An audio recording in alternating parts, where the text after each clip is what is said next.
Hello, hello, hello. Best laid plans, things go wrong. Oh, I'm here though. Finally. Sorry about that.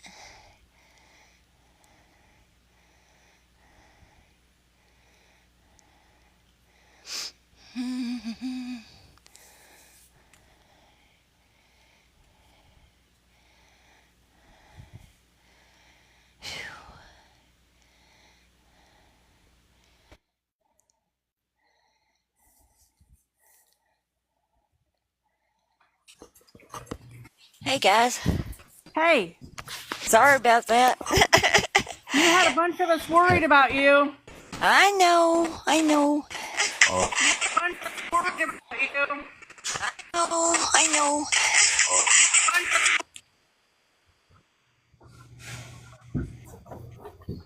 She's all right. I'm fine. I'm fine. Thanks for She's Sam listening. had good. a Sam had a brake Yeah. malfunction. He was late getting home, but that's all right. Yeah. Yeah. How's everybody tonight? Good. Awesome. This is going to be a good one. Yes. Yeah, this will be a real good one, I think. I'm excited. I think so too. Yeah. I hadn't Here we seen go. Nathan yet. Nathan coming. might be with Pat because they're together. Oh, okay. Okay, that's cool. I don't know if they're going to both be together or if they'll be separate. Hey I would everybody, think how y'all doing? so. Hey, Tim. Hey Tim. Hi, Tim. Hey guys. How you doing? I'm making it. I just got all my errands done. I'm sitting and relaxing now. Yeah, Good. I And you wasn't don't have to expecting to be work a little tomorrow, you late. I'm said, which sorry is about great. that. Oh, that's okay. What'd you say, Aileen? Yeah. You said you didn't have to work tomorrow, so that's good. Love you. I know, right? Yeah, it's awesome. Or tonight, really. You know. Well, yeah, you don't have, yeah, because you'd have to go in pretty soon, wouldn't you? Like 10 Yeah, in o'clock or about something? like 11. Yep. Right. Well, good you don't have to. Yep. And I got some sleep, so I'm like, I got energy and everything. Perfect. Okay, I'm going to mute, guys, okay? Me too. Okay. Yeah. Okie dokie. Tonight we're going to be talking about who the Antichrist is. Um, and it's probably going to shock people. And if you're new to our lives, stick with it and listen hear us out. Don't panic, because it's kind of a distressing thing to find out. But at the same time, don't lose your faith in Jesus, because He's the reason that I know what I've found out. Let's see here.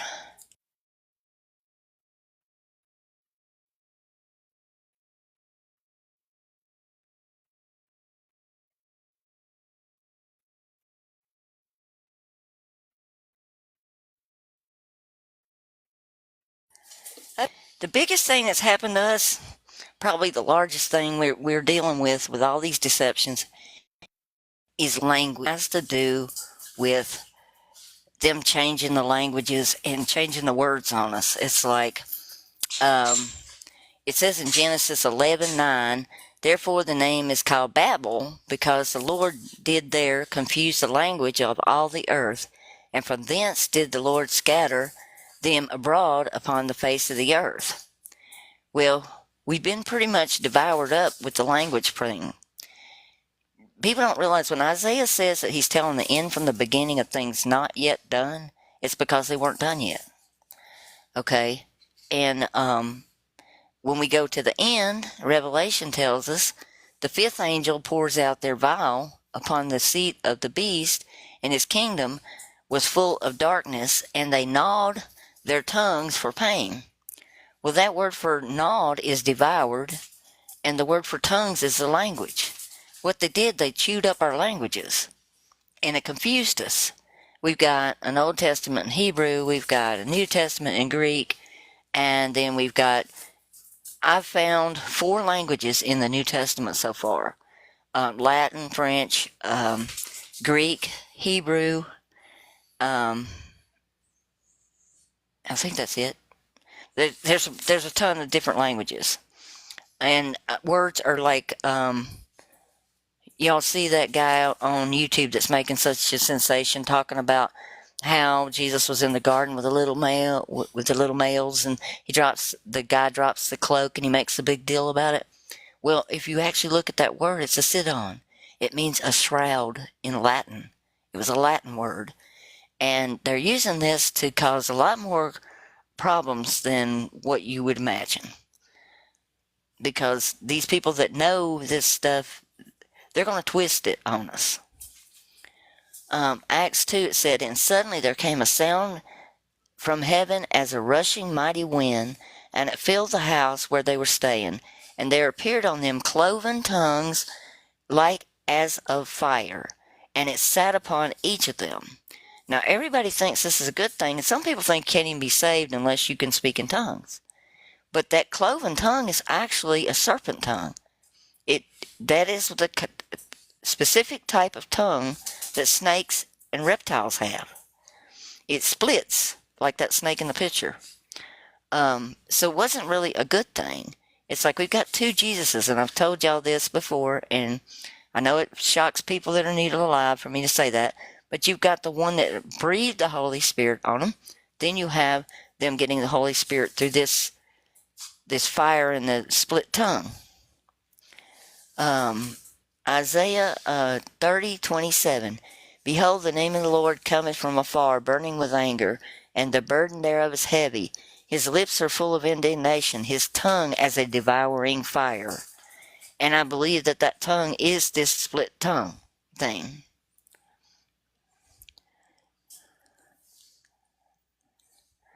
We have Jesus telling us that all this is going to happen. It's like he said in John 5:43, "I have come in my Father's name, and you do not receive me. When another, or though another, comes in his own name, you will receive him." And that's exactly what we have done. We received the wrong Jesus. There are two of them. And lo and behold, the one that supplanted him was James. And James means supplanter. It is the English version for Jacob. Jacob means a heel holder or supplanter. And then James in English is a usurper. And then Israel is also the same name for James, because Yahweh changes the name. Remember in Exodus 4:22, "You shall tell Pharaoh," Yahweh says, "Israel is my son, my firstborn." The firstborn is Israel. Okay, you got to think in your mind, the language changes. You got Israel, was Jacob. Jacob is also James.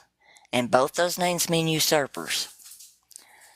Let's see. And Josephus in Iniquities of the Jews, book 20, chapter 9 tells us, "And though before them the brother of Jesus, who was called the Christ, whose name was James." And I think literally the way it looks in Greek when I looked it up, he was literally calling James the Christ.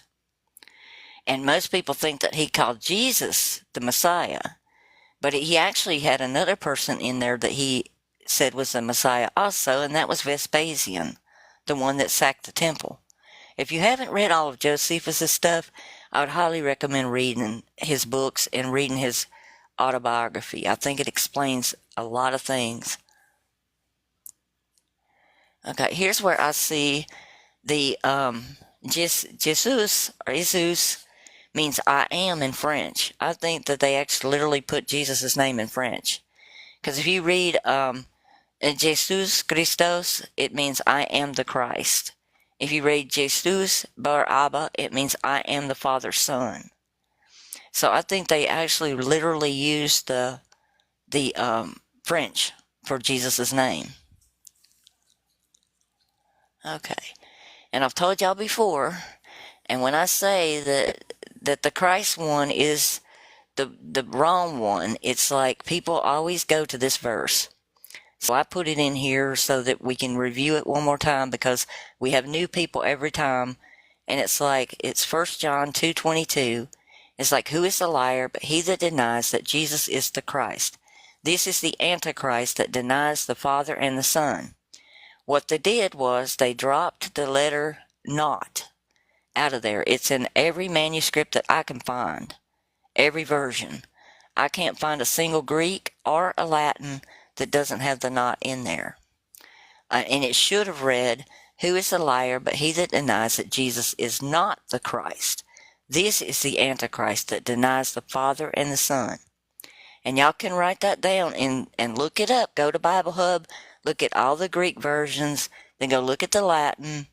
The not is in every one of them. Are they able to screenshot the screen on TikTok? I don't know. Because I would hope that they would do that. I mean, it's right there, you know. Uh-huh. And this is the actual manuscript on the left. It's a photocopy of the manuscript, and the not is in the manuscript. That's the Codex Sinaiticus, and it's one of the oldest manuscripts we have.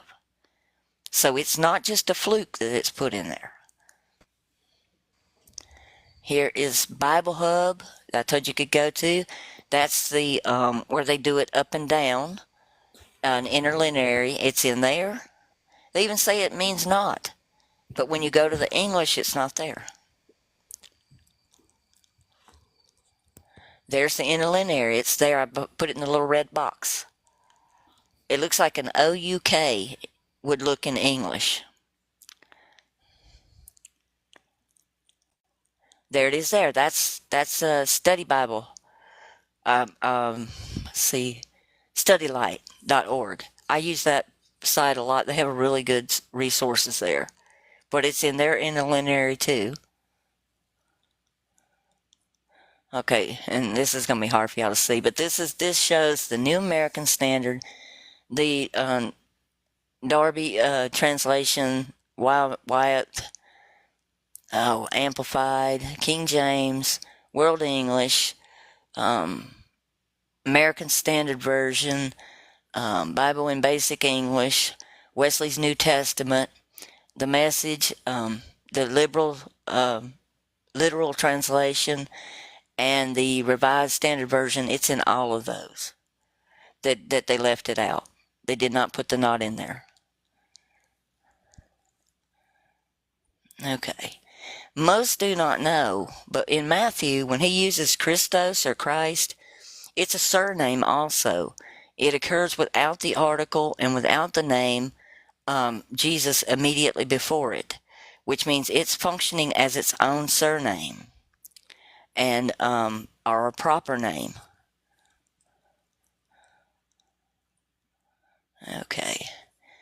This is going to be hard to see, but maybe if I blow it up and scoot it over, you can actually see that it says that it is a surname and that it means like God. Okay. And alright, I didn't want to do anything with that. And just to review real quickly, I've showed y'all before, but it's like Jesus specifically said that no man should ever call him the Christ. He denied it to Pilate 6 times. We have one time in Mark 14:62 that says that where they've got it translated as where it says I am the Christ, but literally they dropped the negating particle. It should have said I am not. But the other 5 times he denies it. So 5 out of 6 times, I'd say I'm right on saying that one was messed up on purpose. Alrighty. I want to talk about this word anti first, because we have a lot of misconceptions about what that means. Most people think it just means against, and it can. It can mean over, against, opposed to, or before. It can mean for, instead of, in place of, and for this cause, and for that cause. So it has a lot of different meanings it can take on. Now, anti-theos, which I'm going to cover next. I think I got a slide on that too. Yeah. Okay. Anti in Greek a lot of times doesn't mean what you think it means. It can mean vice or deputy. Like if you say the vice president of Greece, it would be Antipredros, which is the same spelling as the anti for Antichrist. So it can mean a vice Christ, a deputy Christ, Christ-like. It could mean opposed to Christ. It can mean a lot of different things. Okay. The primary thing they've got on here is for, instead of, or in return for, or on behalf of Christ, is what the Bible Hub said. And it can also mean for Christ or on the behalf of Christ. All right. And there's another one. This is Thayer's Greek lexicon, and it says they put it down as over, against, opposed to, before, instead of, for that, wherefore, for this cause, in place of, opposite, official substitution. So it can also be an official substitution. Okay, an anti-theist actually means equal to the gods or godlike. And anti-theos in Greek means godlike. So can we particularly say that Antichrist is not Christ-like? I don't think so. I think we have to assume it is, because all the godlike things are read the same way. Okay. Boy, this makes these cards too tiny for this.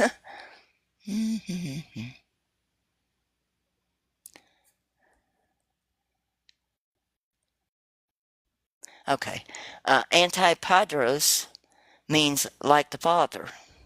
So there's another one in Greek from 1st century that meant like.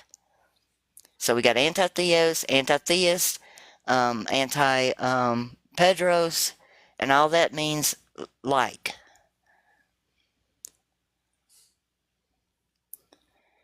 In the scriptures, in the manuscripts themselves, they took out the names, and I think it was like I said, I want to say 100, sometime between 70 and 100 AD.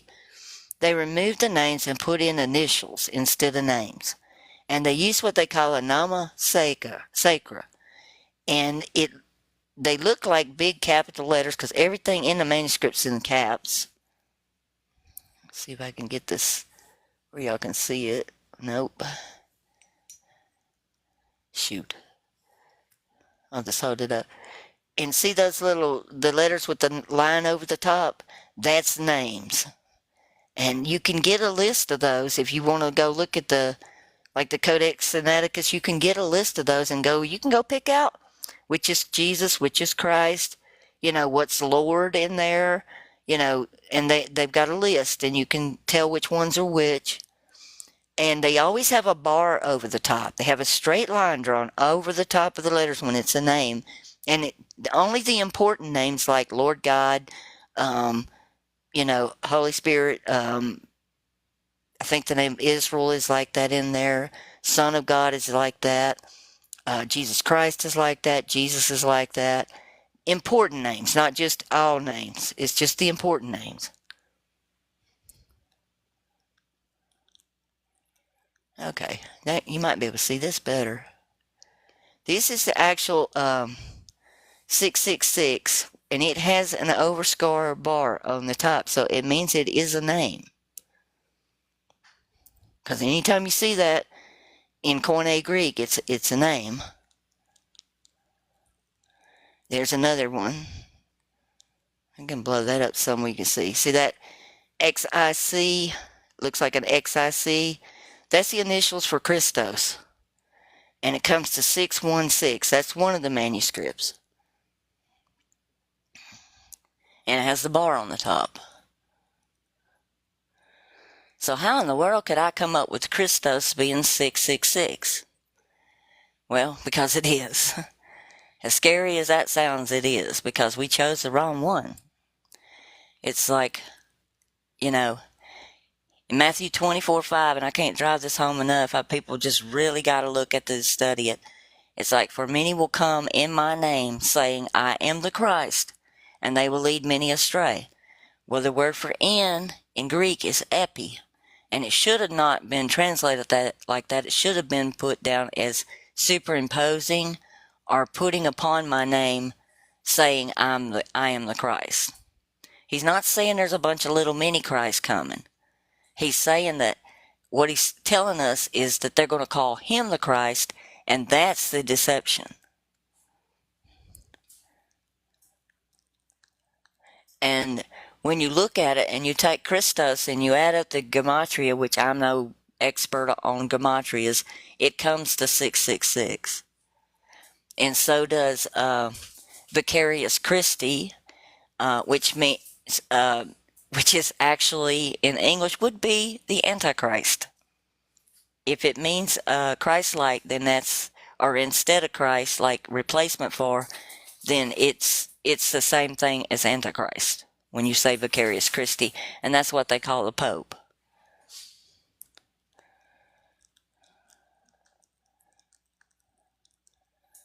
Okay, and this is just another place I found on Wiki where they do the ancient Greek, and it said that Christos in the 1st century was a proper name and a proper noun. It's not just a title.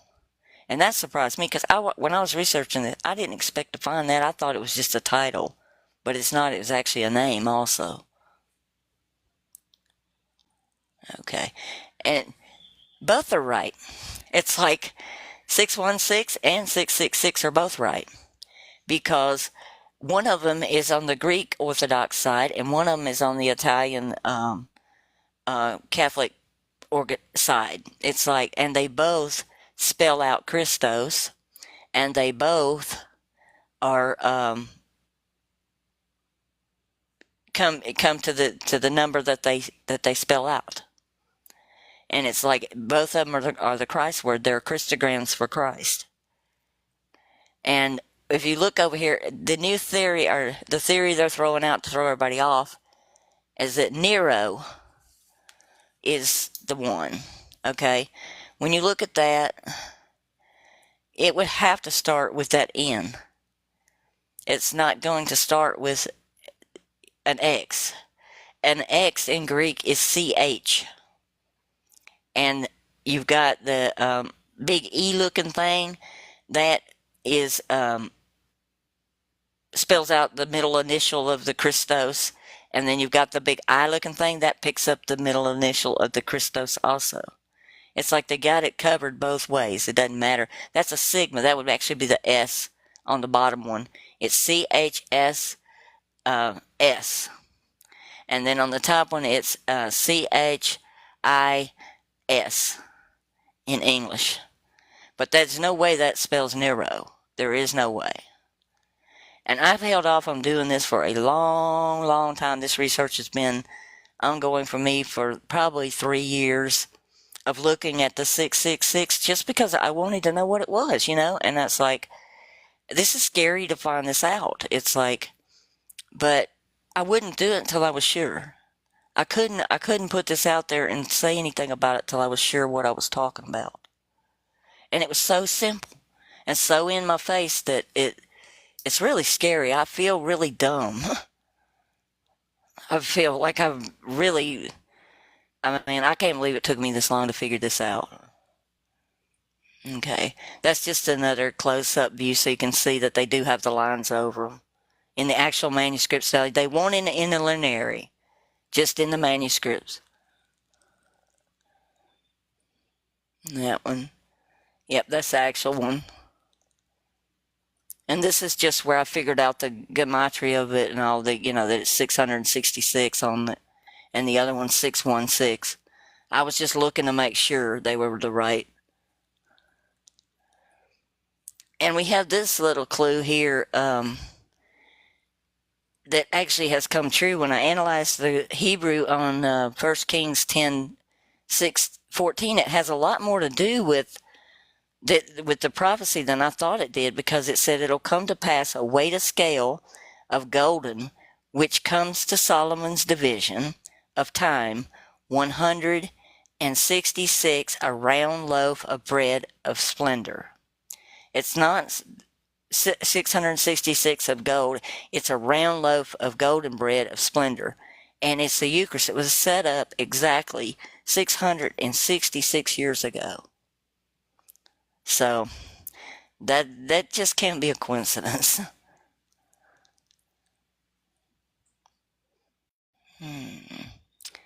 Okay, when we look at Revelation 1:1, the first three words pretty much tell us what the book's about. When I analyzed it, it says, the uncovering or disclosure of Jesus Christ, which I give of my own accord to the supreme diviner God, in showing the slaves here the brightest constellation. It is necessary it will come to pass with speed the signifying mark to send away on account of the angel here, the servant man or servant condition or slave myself, John. That's what it literally says. Not quite what we have in our English.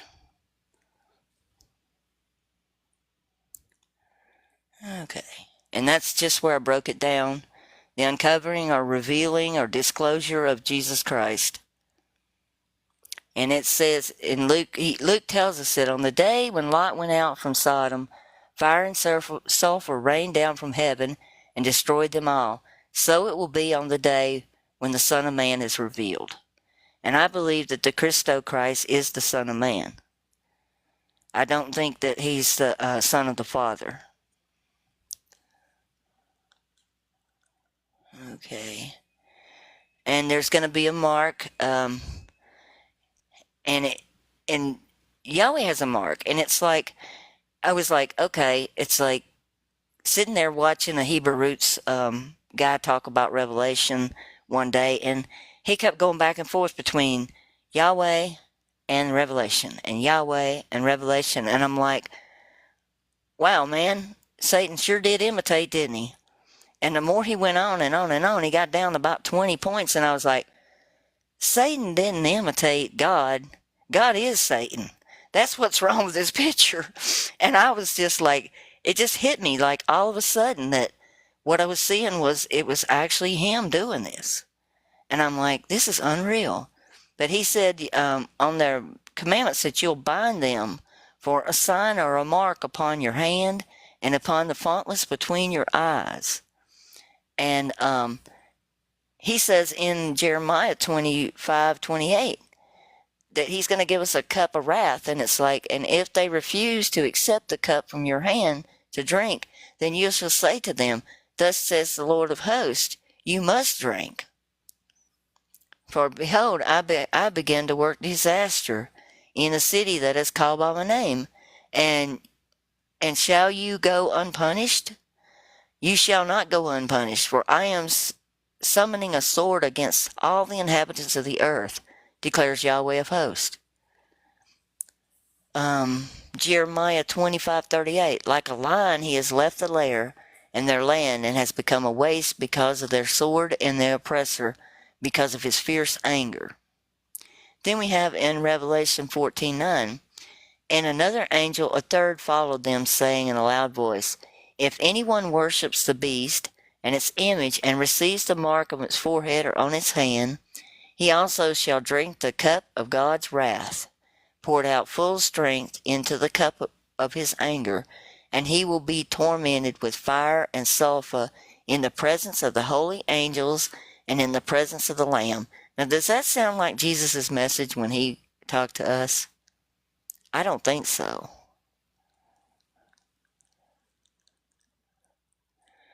This mark has been used on the, it's been put on the communion bread in the Catholic Church and everything. See that ICXCNIKA? That means Jesus Christ conquers, is what it means. And the hand signal they use is also the same thing. It means Jesus Christ conquers. It's a hand signal for that. Okay. And if the Old Testament had been translated correctly, everybody would have known that you don't take communion, because it says in ancient Hebrew in the Old Testament that indeed the flesh and the blood of the Son do not eat. It's Genesis 4:9. Because what we have in English is, but you shall not eat flesh with its life and its blood. But the word son is actually in there.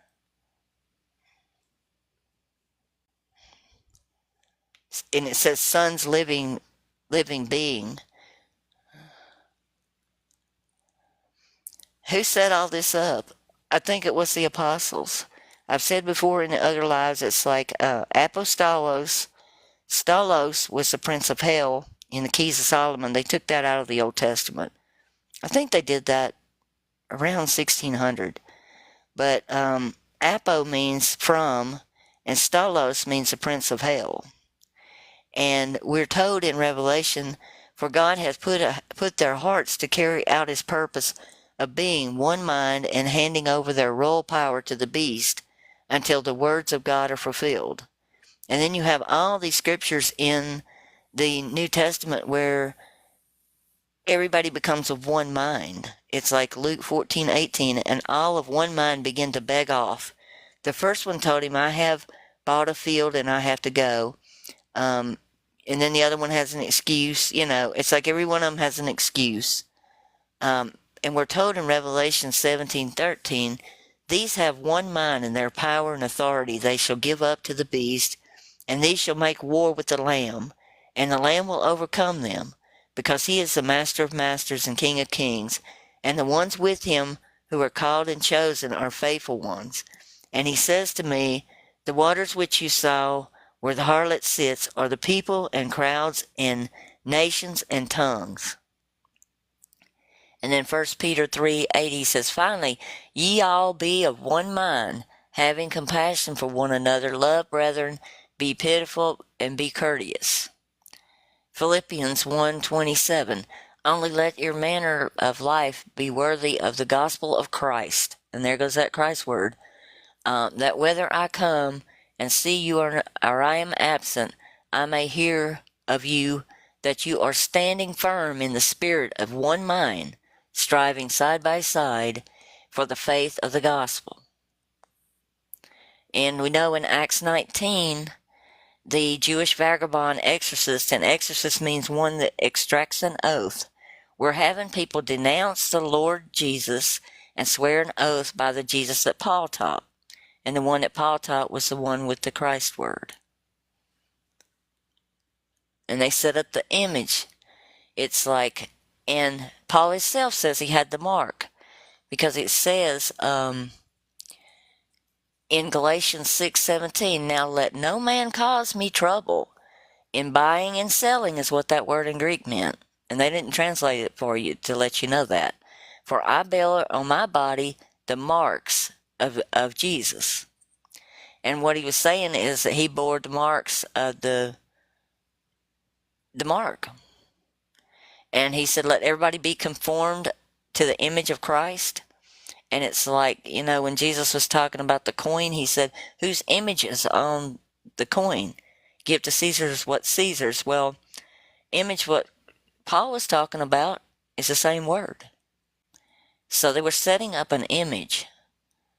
The Christ one became an image, if that makes sense. That's why they got all the statues and stuff. And this is real telling too. In Galatians 6:17, Paul says he bears the marks of Jesus in English. But when you go look at the manuscript, it doesn't say Jesus. It says Lord Jesus Christ. They changed it. They shortened it to just Jesus. I guess because they were afraid somebody would find out.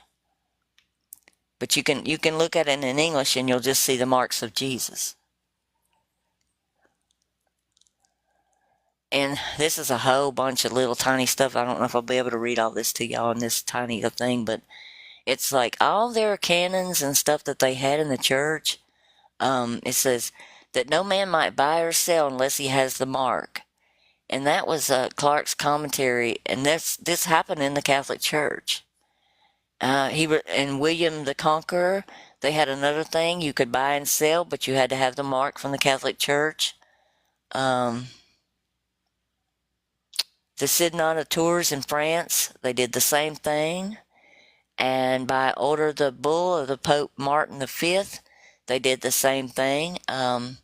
Nobody could do any business or merchandise save he had the mark and swore the oath to be true to the Pope.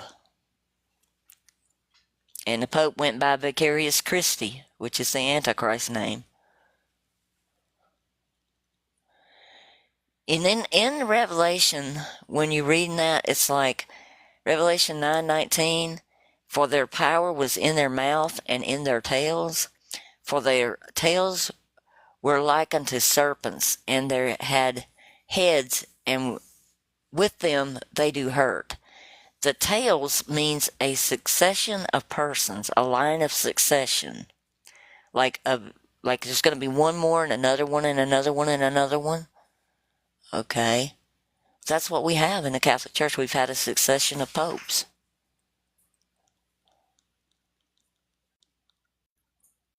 And they all say that they are the representation for Christ here on earth. Daniel 5:16, and I've heard that you can interpret meanings and unravel knots.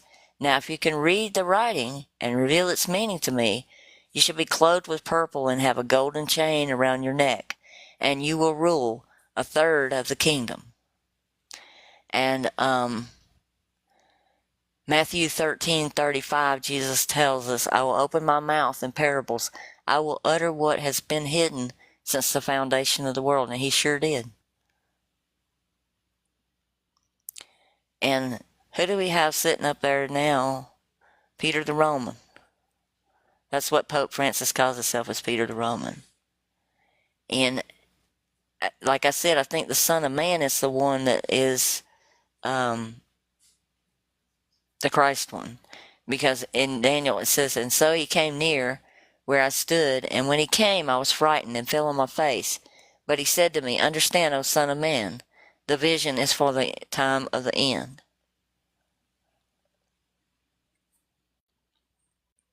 He said that in Daniel 5, then was the part of the hand seen from him, and the writing was written. And thus the writing was written, many tekel uparsin, I think is how you pronounce that. And the first one means God had numbered by thy kingdom and finished it. And the second one, trickle, means thou hast been weighed in the balances and found wanting. And Paris, thy kingdom is divided and given to the Medes and the Persians. And he commanded Belshazzar, and they clothed Daniel with a scarlet and put a gold chain about his neck, and a proclamation concerning him that she should be the third ruler of the kingdom. And that night Belshazzar, the king of the Chaldeans, slain, and Darius the Mede took the kingdom, about 62 years old, when he was 62 years old.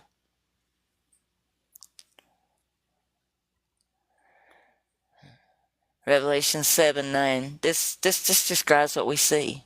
After this I saw a great multitude which no man could number, all the nations, tribes, and people and tongues standing before the throne in sight of the Lamb, clothed with white robes and palm branches in their hand. And they cried out in a loud voice, salvation to our God who sits upon the throne and to the Lamb. And the one they have sitting upon the throne is Peter.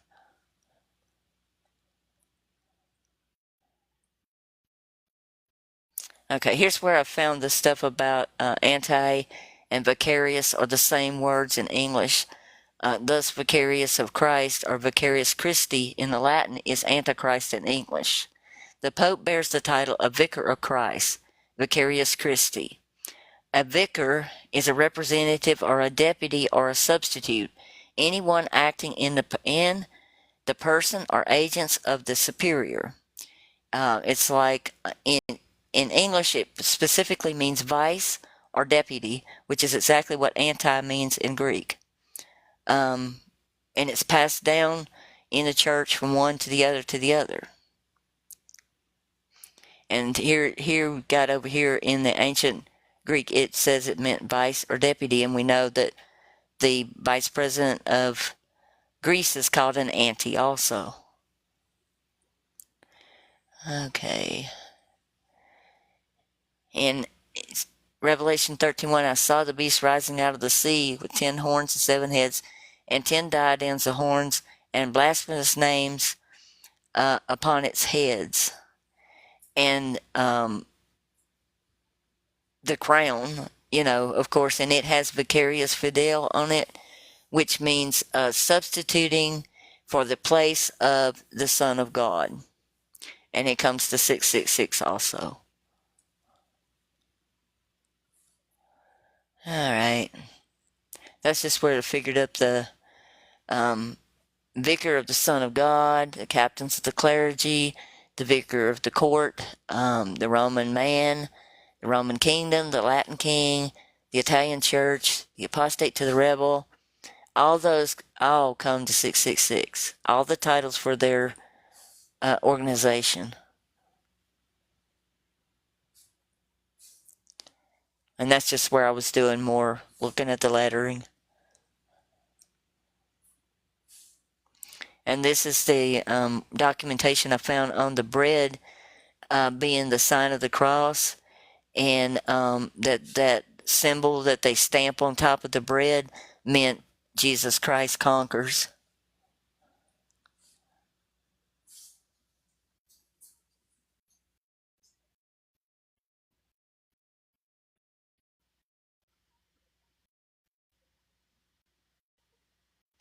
I have to pull it up so I can read it.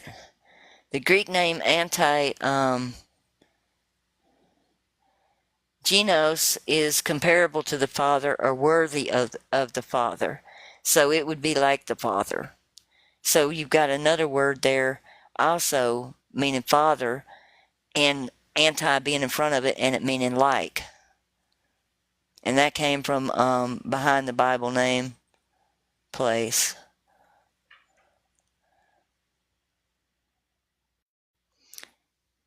Okay. And I think the one that they set up to begin with as the Christ was James the Just. And if you haven't watched my video on Jesus Christ versus Barabbas and which one's the real one, you really need to watch it, because all the places in the Old Testament where Jesus is talking about his special person, he calls him the just or the righteous. And even Melchizedek means my king Jupiter or my king the righteous one.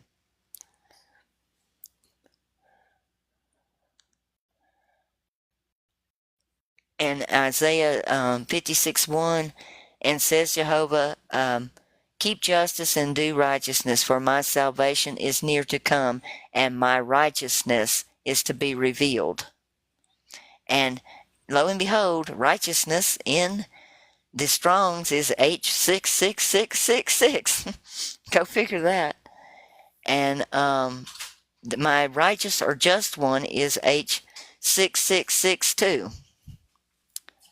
They don't hide anything. Not well, anyway. That's the card on that it means, and my king Jupiter. I'm not going to go. I went over that the other night, so I'm not going to go back over that again. I think we'll stop there and let people ask questions, because that was a lot to cover in a quick amount of time. What do y'all think?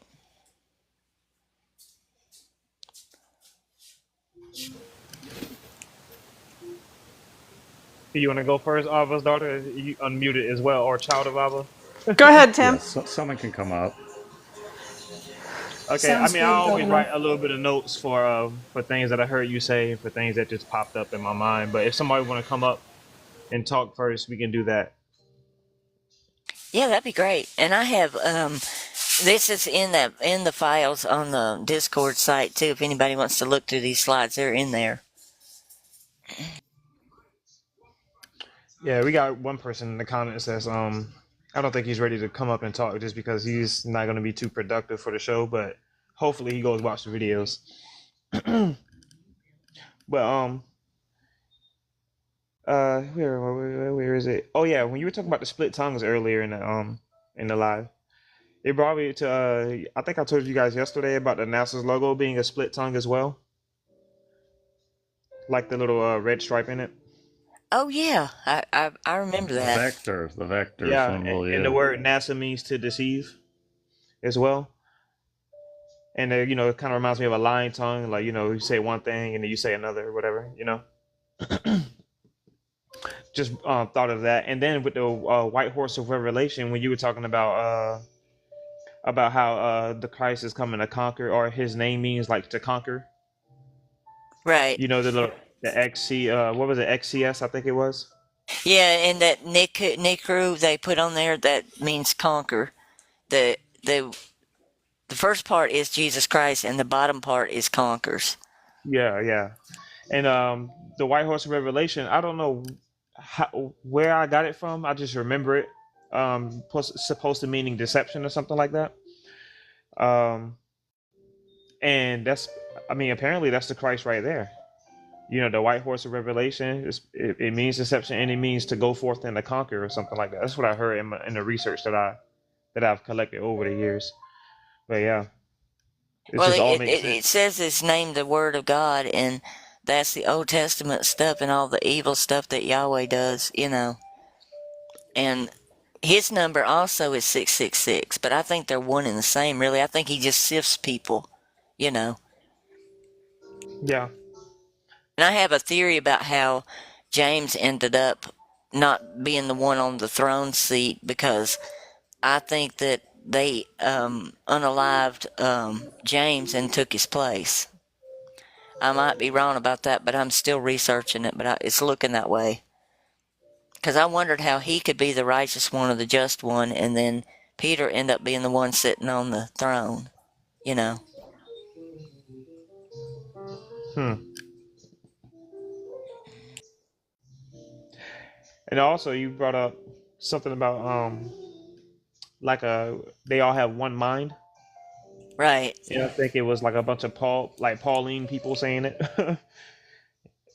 People that's agreeing with him basically, and that reminds me of like the Christ consciousness equaling the like that hive mind sort of thing that's going on in the world today. Oh, yeah, I think that's playing right into this stuff, being the end of the thing. Hmm. And that's why I think that technology is the mark of the beast because once you got everybody plugged in together, of course they're gonna think the same things and have a hive mind mentality. Hey, lover, Truth, how you doing? Good. Hey, this Chris, guys. I just changed my name. Oh, okay, okay. So I'm not. I don't want to upset anybody again. So I'm going to try and phrase things better than I usually do. So, wouldn't you think that we, as followers of Jesus Baraba, who taught enlightenment and not the law, wouldn't, because the whole script is flipped, right? And we know that now. So wouldn't we be what would be considered the Antichrist, is followers of Jesus Baraba? No, I don't think so. That's why I was I explaining that. actually thought that at one point, Yeah, I used to but think that. Uh-huh. so we used to think that. I just wanted to jump in and say that. I'm sorry, artist. No, it's okay. You can answer them. You know these answers. I know. I was just trying to make sure that, hey, I've had this thought process before. I've thought about this, but that's why we decided to look at it more in depth, or at least artists did, and then brought it to us to look at it over the past couple of years. But I'll let her explain it again. I mean, most of what we were saying tonight was explaining most of that and what the word actually means and what's being said. It, Well, so I guess maybe if I go a little bit more in depth on my reasoning of it, because it goes deeper than just us being against the Christ. So when once you realize that the Bible is stolen texts, and we know all this, you guys know all this, it's and it goes way back, and Jesus, Barabbas, and the Gnostics taught that there was incarnations throughout time, throughout history. Like Thoth was an incarnation. The church even alludes to it. They call it. They call them Christophanies because they don't want to admit that it's reincarnation, because that ruins the whole hell aspect. So they say Melchizedek was a Christophany of Jesus. They say Enoch was a Christophany of Jesus. The church even tells you this. They teach it to you in seminary. So right. I've heard this. okay, so and then I've gone. A lot of my research goes deeper. Like so, Osiris in the Egyptian religion was a Christophany. We'll call it Christophany just so people understand what I'm saying. An incarnation, a Christophany of Jesus Barabbas, Thoth from the Atlantean priest king from the Anunnaki was. See, I don't believe that though, because he said all that ever came before him were thieves and liars, and the sheep don't hear their voice.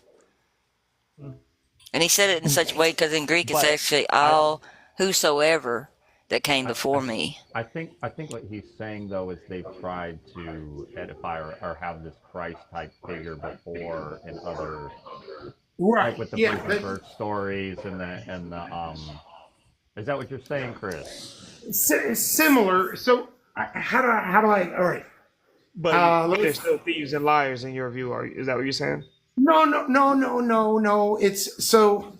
All right. How do I explain it? You guys haven't done a lot of research into Jesus' Gnostic teachings, but you've done some. So maybe you'll grasp what I'm. So, all right. We know for a fact that the Enuma Elish from the Sumerian texts was the original scriptures that were the Bible, right? Do you guys agree with that? I mean, you can. I don't know if you've read it or not, but it's. I mean, there's Adam, Eve, Cain, Abel. You're talking about Garden- the parallels with the Old Testament and whatnot. Right, Same right. type of story. Yeah. I hear you. Okay, so what they did at the Council of Nicaea was take the teachings of Jesus Barabbas, and this is what we started to talk about this on your guys' last live for a little bit, was the fact that Jesus Barabbas. Now, Tim actually challenged me on this. We don't agree on it. And that's fine. We all don't. I mean, I'm not that guy that's going to, say you have to think my way. I'm not like that. But my theory and my thinking is, in the research that I've done, is Jesus. I haven't seen enough evidence to agree with the theory of Jesus was sent as an adult.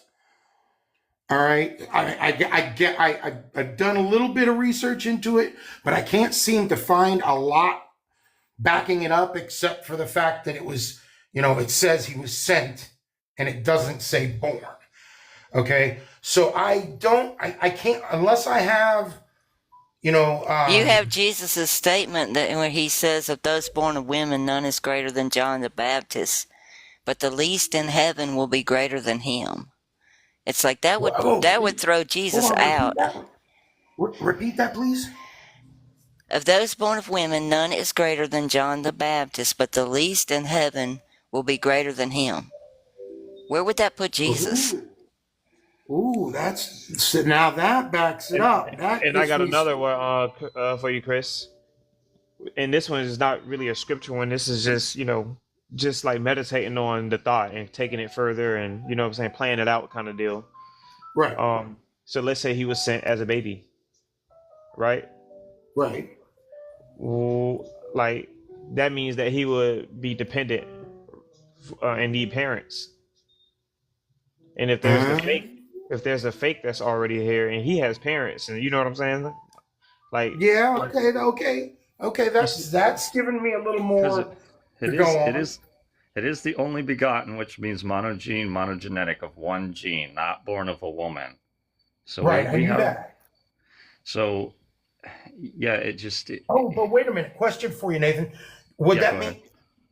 Would that mean? So now, does it have to mean not born of a woman, or could it mean not born of a man? Just one gene. So it could mean just I one mean, not of gene. this world, really, because have we ever seen that here where can someone be born of just one gene? Well, no. I mean, if uh, I guess I'm not trying to fluster you or nothing. no, I no, no, just no, no. I want to research with you guys, and we all learn together. I don't want I'm totally open to being wrong or not. First off, it's not. I don't look at anything as anybody's wrong because we're all learning together. None of us can be. I hate dogmatic nonsense of this is how it is. I know this. I don't do I that. do too. I do too. I don't You like know, it myself. it drives me insane and it does no one any good. So I have no problem looking at other aspects and other views at the moment, and I will start digging more into that, because you guys are giving me some more information to go on besides just the Catholics said sent. you know, that's all I've ever been given is. So now looking at the other information you guys are giving me, I have something more to dig into. When people are just like, well, the Bible says he was sent, and I'm like, I don't care what the Council of Nicaea worded it as. That means nothing to me. I need evidence. I want, but my outlook has always been that when you study the Gnostic teachings of Jesus, he teaches clearly that, and it's alluded to in the Bible also. When they asked that when he asked, "Who do you say that I am?" and they said, "Well, some say John the Baptist, some say the spirit of Elijah," and they literally said, that is literally saying that he was a spirit of someone else. So that's telling you that spirit, they taught reincarnation. The church won't tell you that, but the Jews will tell you that. I have rabbi friends, and they'll tell you that their original teachings, they believed in reincarnation and the soul trap. They knew that the teachings of Jesus were soul traps. That we were reincarnated back into the abyss here until we realize that our divine spark belongs to God, which is our soul. So I've always leaned towards the fact that Jesus, there's been so when you read the Emerald Tablets of Thoth, almost all of the Emerald Tablets mimic exactly the teachings of Jesus Barabba. Okay, so That's not true. I don't think that's true because they teach those in witchcraft. I mean, well, everybody likes to steal stuff. I've read them at least a dozen times. So I can do a comparison of, I can't do it off the top of my head. I don't know them well enough to do it off the top of my head. But witchcraft, of course, is going to steal things and try and manipulate and use them. But I've gone through and said, what? Jesus said that same thing, because like I said, I've gone through them at least a dozen times, and I catch things that I'm like, okay, Jesus said that too. All right. And when you study Thoth, you see the comparisons to Jesus, and Osiris in the Egyptian texts also did the same. But we know who Thoth and Osiris and a lot of these other gods are. They're just mimicking of same types of things, whether it's been transcended down into different names and whatever it is. I think Jesus was telling us and giving us a clear delineation of, okay, all these old gods and everything that came before me were thieves and liars. All these things that you've learned before, it's all BS pretty much. So You it's basically like, just said it, shout out. Sorry, go ahead. I'm sorry, man. I mean, because I really try to just focus in on what Jesus was saying, and that's where I'm keeping my my studies, because I think he was telling the truth. Because there may be some similarities, but the Christ said a lot of things too that they put in the red letter text, and I'm sure that there's going to be some lining up with what Christ was saying, as well as in a lot of those texts. And it's been almost 7-8 years since I've even looked into a lot of those. So I'm sorry I'm not brushed up on all that and can just go through each little thing. And maybe you should make a video about it and just or just make some like slides, like how Going On does, and says, well, here, I saw, okay, these are the comparisons that I want to look at, and these are the things that are being said. And that would help us a lot, because then we can say, okay, well, let's break it down and let's see what it's really going on. You know what I'm saying? So that the conversation can go further. Because if we're all ignorant, I mean, I'm willing to learn together, but I'm still trying to keep it within Jesus Barabbas' words as best as I can, and I'm not trying to. I think we can solve it here. Yeah, I was at that stage. Chris, Well, I was have a just question. saying, but yeah, go ahead, Tim. So, Chris, do you believe Jesus Barabbas was the son of life? Yes. Okay, he only spoke the truth. Yes.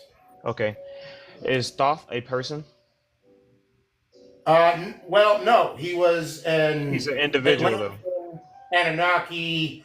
A person means like a personality, like whether it's a human, a dog, a cat. Like an actual being, yes. He's an actual being. Yeah. He existed, right? Yes. And he was here. Yes. Okay.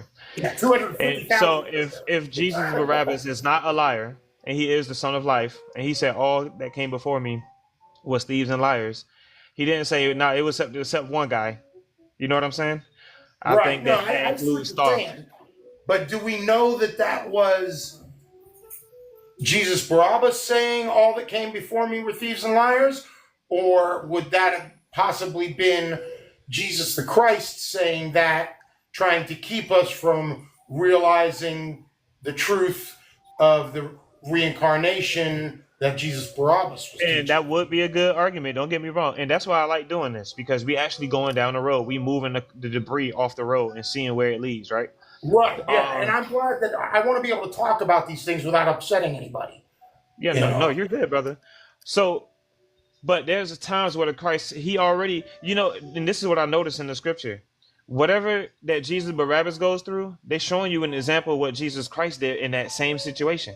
They challenged them both on the Sabbath, I believe. I think they they went through the same things. Pontius Pilate asked them both the same questions.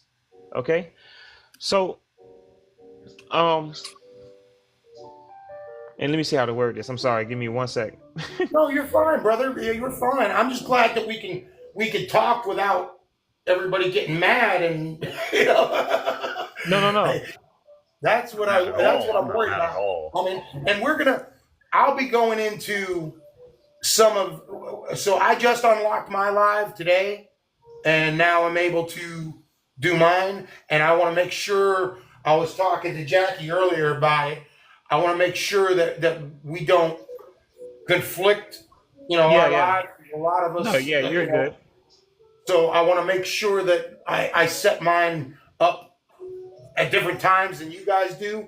And this is going to be some of the stuff that we're going to be discussing in my lives is, like Right. doing comparisons between Thoth and Osiris Yeah, and, Jesus Barabbas and yeah. But showing, I don't want to forget. I'm sorry. I don't mean to cut you off, but I don't want to go forget ahead. the point that I had because I tend to do that. Um, but yeah, they go through the same things. So I think they challenged the Christ on that same question that you're saying. And Christ He said, answered "Oh, differently. they wrote about me." You know what I'm saying? Yeah, yeah. You Yeah, see, So you he, see this I've got on the screen here. yeah, That's a let me look. Wiccan. That's a Wiccan prayer that's said on almost every circle they have. I Let was me see. Wiccan 14 years. When you see that as above, so below, that's the second verse in the Emerald Tablets. And Yes, it is. Yeah, do yeah. you know what that means? Do you have any concept of what that means? I do not. My It ex-wife means was Wiccan, but I. that means making this world down here to be like Father's up above. And it puts you into a little God situation. And this is just what they're doing with Christ consciousness. The same thing as Wiccan prayer. To my higher self, I now surrender all control. To my higher self, it makes an ego person instead of a person that loves others. It's like as without, so within. So you're going to be everything. You're going to be the all. Love will be my eternal mantra, my constant hymn. As the universe, so the soul. My heartbeat will match the beat of the universe, this being of my lifetime goal. May my body become the true embodiment of the soul. This is my affirmation. This is my greatest manifestation. They manifest themselves as little deities, is what they do. Just what Judaism teaches. That's what Jesus said written in your law. I said, ye are yeah, Yeah, gods.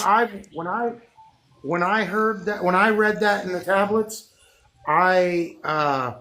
it strikes me as a different interpretation than that.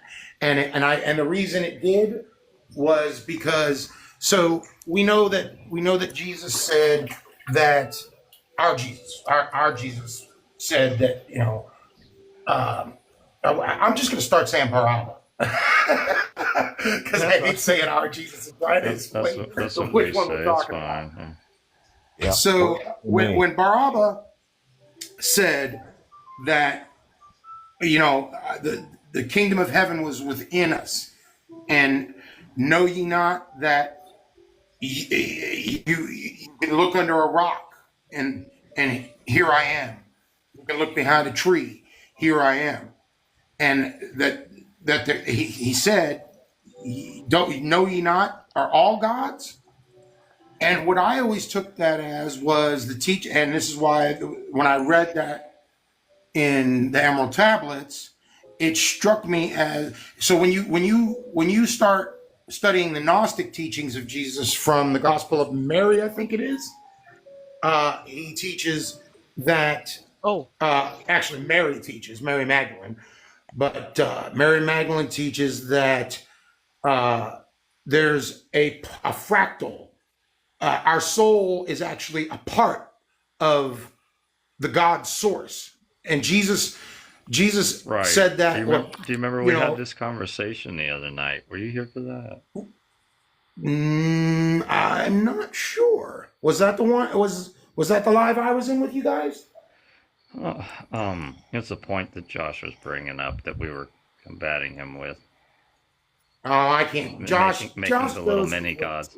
But he Yeah, brought up the fractal thing too, and saying that we're well, little mini gods, and yeah. we're See, saying the that's where same he thing. adds his own thing into it. See, I don't go into the. See, I took it when I read the Gospel of Mary. I see that you know they try and that's where their ego takes in. That's where you call it. Jesus didn't say we were many gods. He said our soul belongs to the God source. So that people take that and they allow their ego to run with it and say, "Oh, I'm a mini god." That's not what he said, and that's not what his Gnostic teachings were. He was saying that we belong. He taught oneness, that we belong to the Father. That's why he said, I believe, that's why he said one must be born of water, which is the womb, the flesh, and then be born of the Spirit. Everybody, Christianity tells you, oh, you're born again once you're filled with the Holy Spirit. No, that's not backed up by Jesus' words anywhere. I believe that the born of the Spirit means shedding the flesh and returning, because that's what he said when he was saying all are, all, none. When he said, how did he phrase it? Why did he call me good? None are good but God. And then he said, in another verse later on, can't remember where, he says that we are all brothers and sisters. He included himself as a part, and he taught a oneness of a return. So I look at the God source, because the way Jesus portrays it from my interpretation is that God, when he says no one has seen the Father, I think he's saying that we are all a part of a oneness with the Father. There's going to be like a rejoining of us back to the Father God soul. Which things that Jesus said led you to believe that part? Well, I get some of it from the Gospel of Mary, some of it from what scripture? It's in canon. Oh gosh! How about from the Bible? How about from the 66 books in the Bible? Because what you're talking about is New Age, brother. The oneness, we are all one, and the Gnostics and all those other books. We don't even know that that's got a lot of things right, but it don't mean that they got it all right. Well, why would I, if I know they knew that Yahweh? I mean, they knew those things, but then they're telling you about Sophia and all these other things that Jesus never even talked about. Okay. But we can get those things from older texts. We can go back in history and see, okay, these things were talked about in older texts, but then we have to go back to Jesus' words again and say, well, what were all these people before him? So yeah. I guess here's my question. If we if we know that the 66 books of the Bible that we see was false and stolen texts, we can find the Old Testament in the Enuma Elish. We can find, why would I conform myself to only learning from stolen knowledge? I'm conforming yourself to what the red letter words, like in the book of John, and what he actually did that we know, and not all the extra biblical texts that we can't even validate as being authentic. We can't validate any of it as being authentic because it was all stolen now. I could prove that it's all stolen. I mean, you guys know enough, most of you in here already know that it's all stolen. It is. It's not our Father's book. It's Yahweh's book. It's Yahweh's story. But Jesus came, and he has enough of himself in that book to teach us to follow him. But especially the book of John, the red letter. A lot of people are following, the Gospel of Thomas and all these other books, which are Gnostic teachings, which I think are Yahweh. They're not our true Father. So you're going down all these, again, like rabbit trails, searching for truth when we already have the truth of Jesus and his teachings.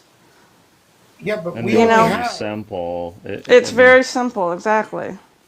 Well, I don't understand why, if you knew something was a lie, you would conform to only you. Jesus is not a lie. Are Jesus's words a lie?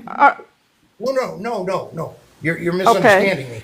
You said and I get that you can gain a lot of knowledge from all types of things. I mean, goodness, I've studied astrology. I've studied all types of things. I know that I can gain a lot of knowledge about things, but is it really giving me Is it truth? is it helpful? I mean, does it change Is it anything? aligning me Oh, with what for Jesus me was it really did. saying? I mean, for me, when I started studying the Gnostic texts and then seeing how they lined up exactly with the red letters, then I was like, oh wow, that's awesome. That makes sense now. Now I know why the Catholic Church that wrote the 66 book, well, I not wrote, but compiled the 66 books. Now I know why they did the Inquisition and tried to eliminate the Gnostics from the face of the earth. You know, it's Right. never been the good guys that were getting, But there were being people in the censored beginning that anymore. weren't Gnostics or anything, and they were all getting unalive. Those were the real followers of Jesus and the things he was saying. And they didn't write anything down. I mean, we couldn't. They were trying to get rid of them as fast as possible. Then they realized that it was spreading like wildfire. They couldn't get rid of it, and they said, "Okay, we got to get Paul in here, and we're going to put our Jewish narrative over all Well, these things this guy said, so that they're going to follow this Christian and Catholic way." And then get them to do all the incantations and the rituals and And whatever. So those texts in the Nag Hammadi come from 1945. They found them.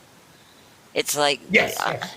that is very recent. At Do the you same realize time, they found the TicTok secret. that's long removed from the day and age? And it's like it may be just like the Dead Sea Scrolls. It may just be a big hoax because the Dead Sea Scrolls are nothing but a Well, big hoax. that's yeah, why that's why yeah, you Dead Sea read Scrolls it are. and compare it to the red letters is what I did. We can agree to Well, disagree. we have It's okay. some red letters though that are the Christ words. So Right. I know it's so that's hard why to we got to decipher. compare the real character. I know, and I know it's difficult, but because we get questions all the time about differences. I Please was just don't gonna think that ask, I. what does it? I mean, I'm open as well, but I just wanted to ask, what does it change? Like physically, what are we supposed to do now? Well, Like, let's so say that's true. What are we supposed to do now? okay. So if it's true, then that frees up a whole lot of knowledge that you can gain from Jesus. Because in the Gnostic texts, it teaches that we're in the soul track. It teaches that you need to, in order to reach ascension, because the Gnostic teaching would, some people call them esoteric knowledge, all right? But they tell you, and because they line up with Jesus Baraba, you can test it with the Holy Spirit. I refuse. Once you learn that, okay, the Council of Nicaea created this book, about, Judaism. Judaism didn't even evolve, and this is historically, you can actually look this up. The Judaism uh, religion, I guess you would call it. They attribute it and say that it goes thousands of years back, right? 6,000, you know.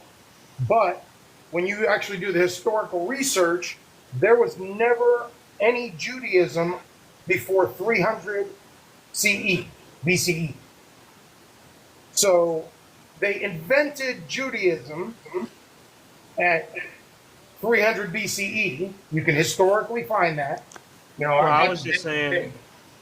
I was just And saying, like, what do we do differently, like oh, it's as such a a free. religion, quote unquote, even though we're not religion, but you know what I'm saying?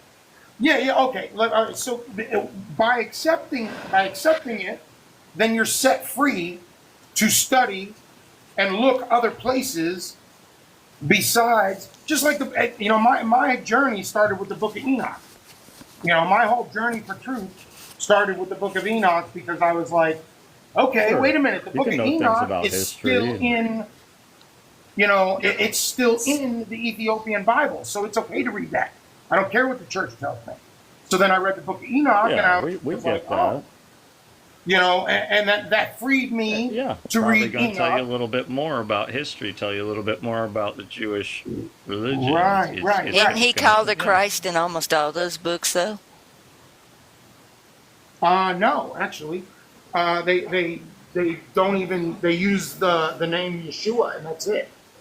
And Mary Magdalene is the main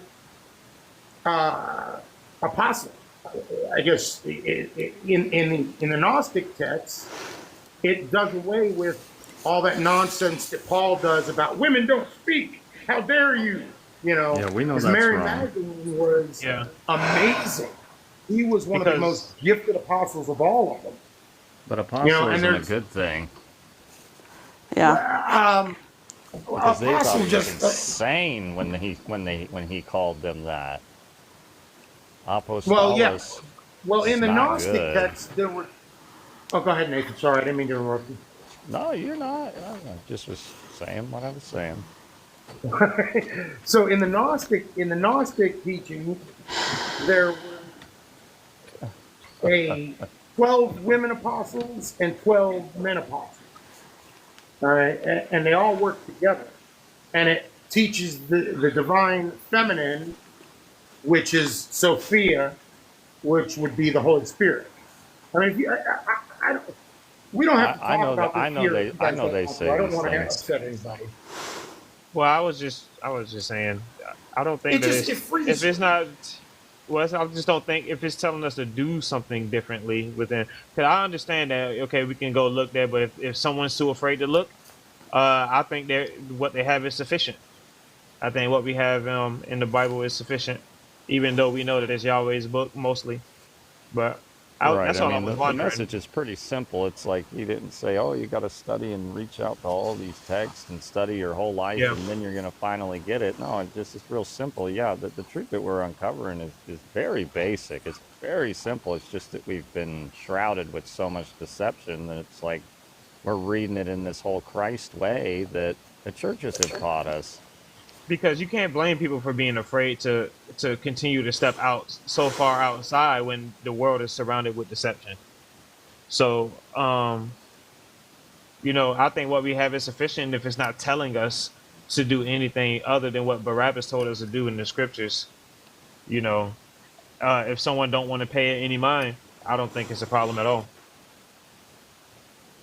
No, I mean, if that's all you guys need, that's totally acceptable.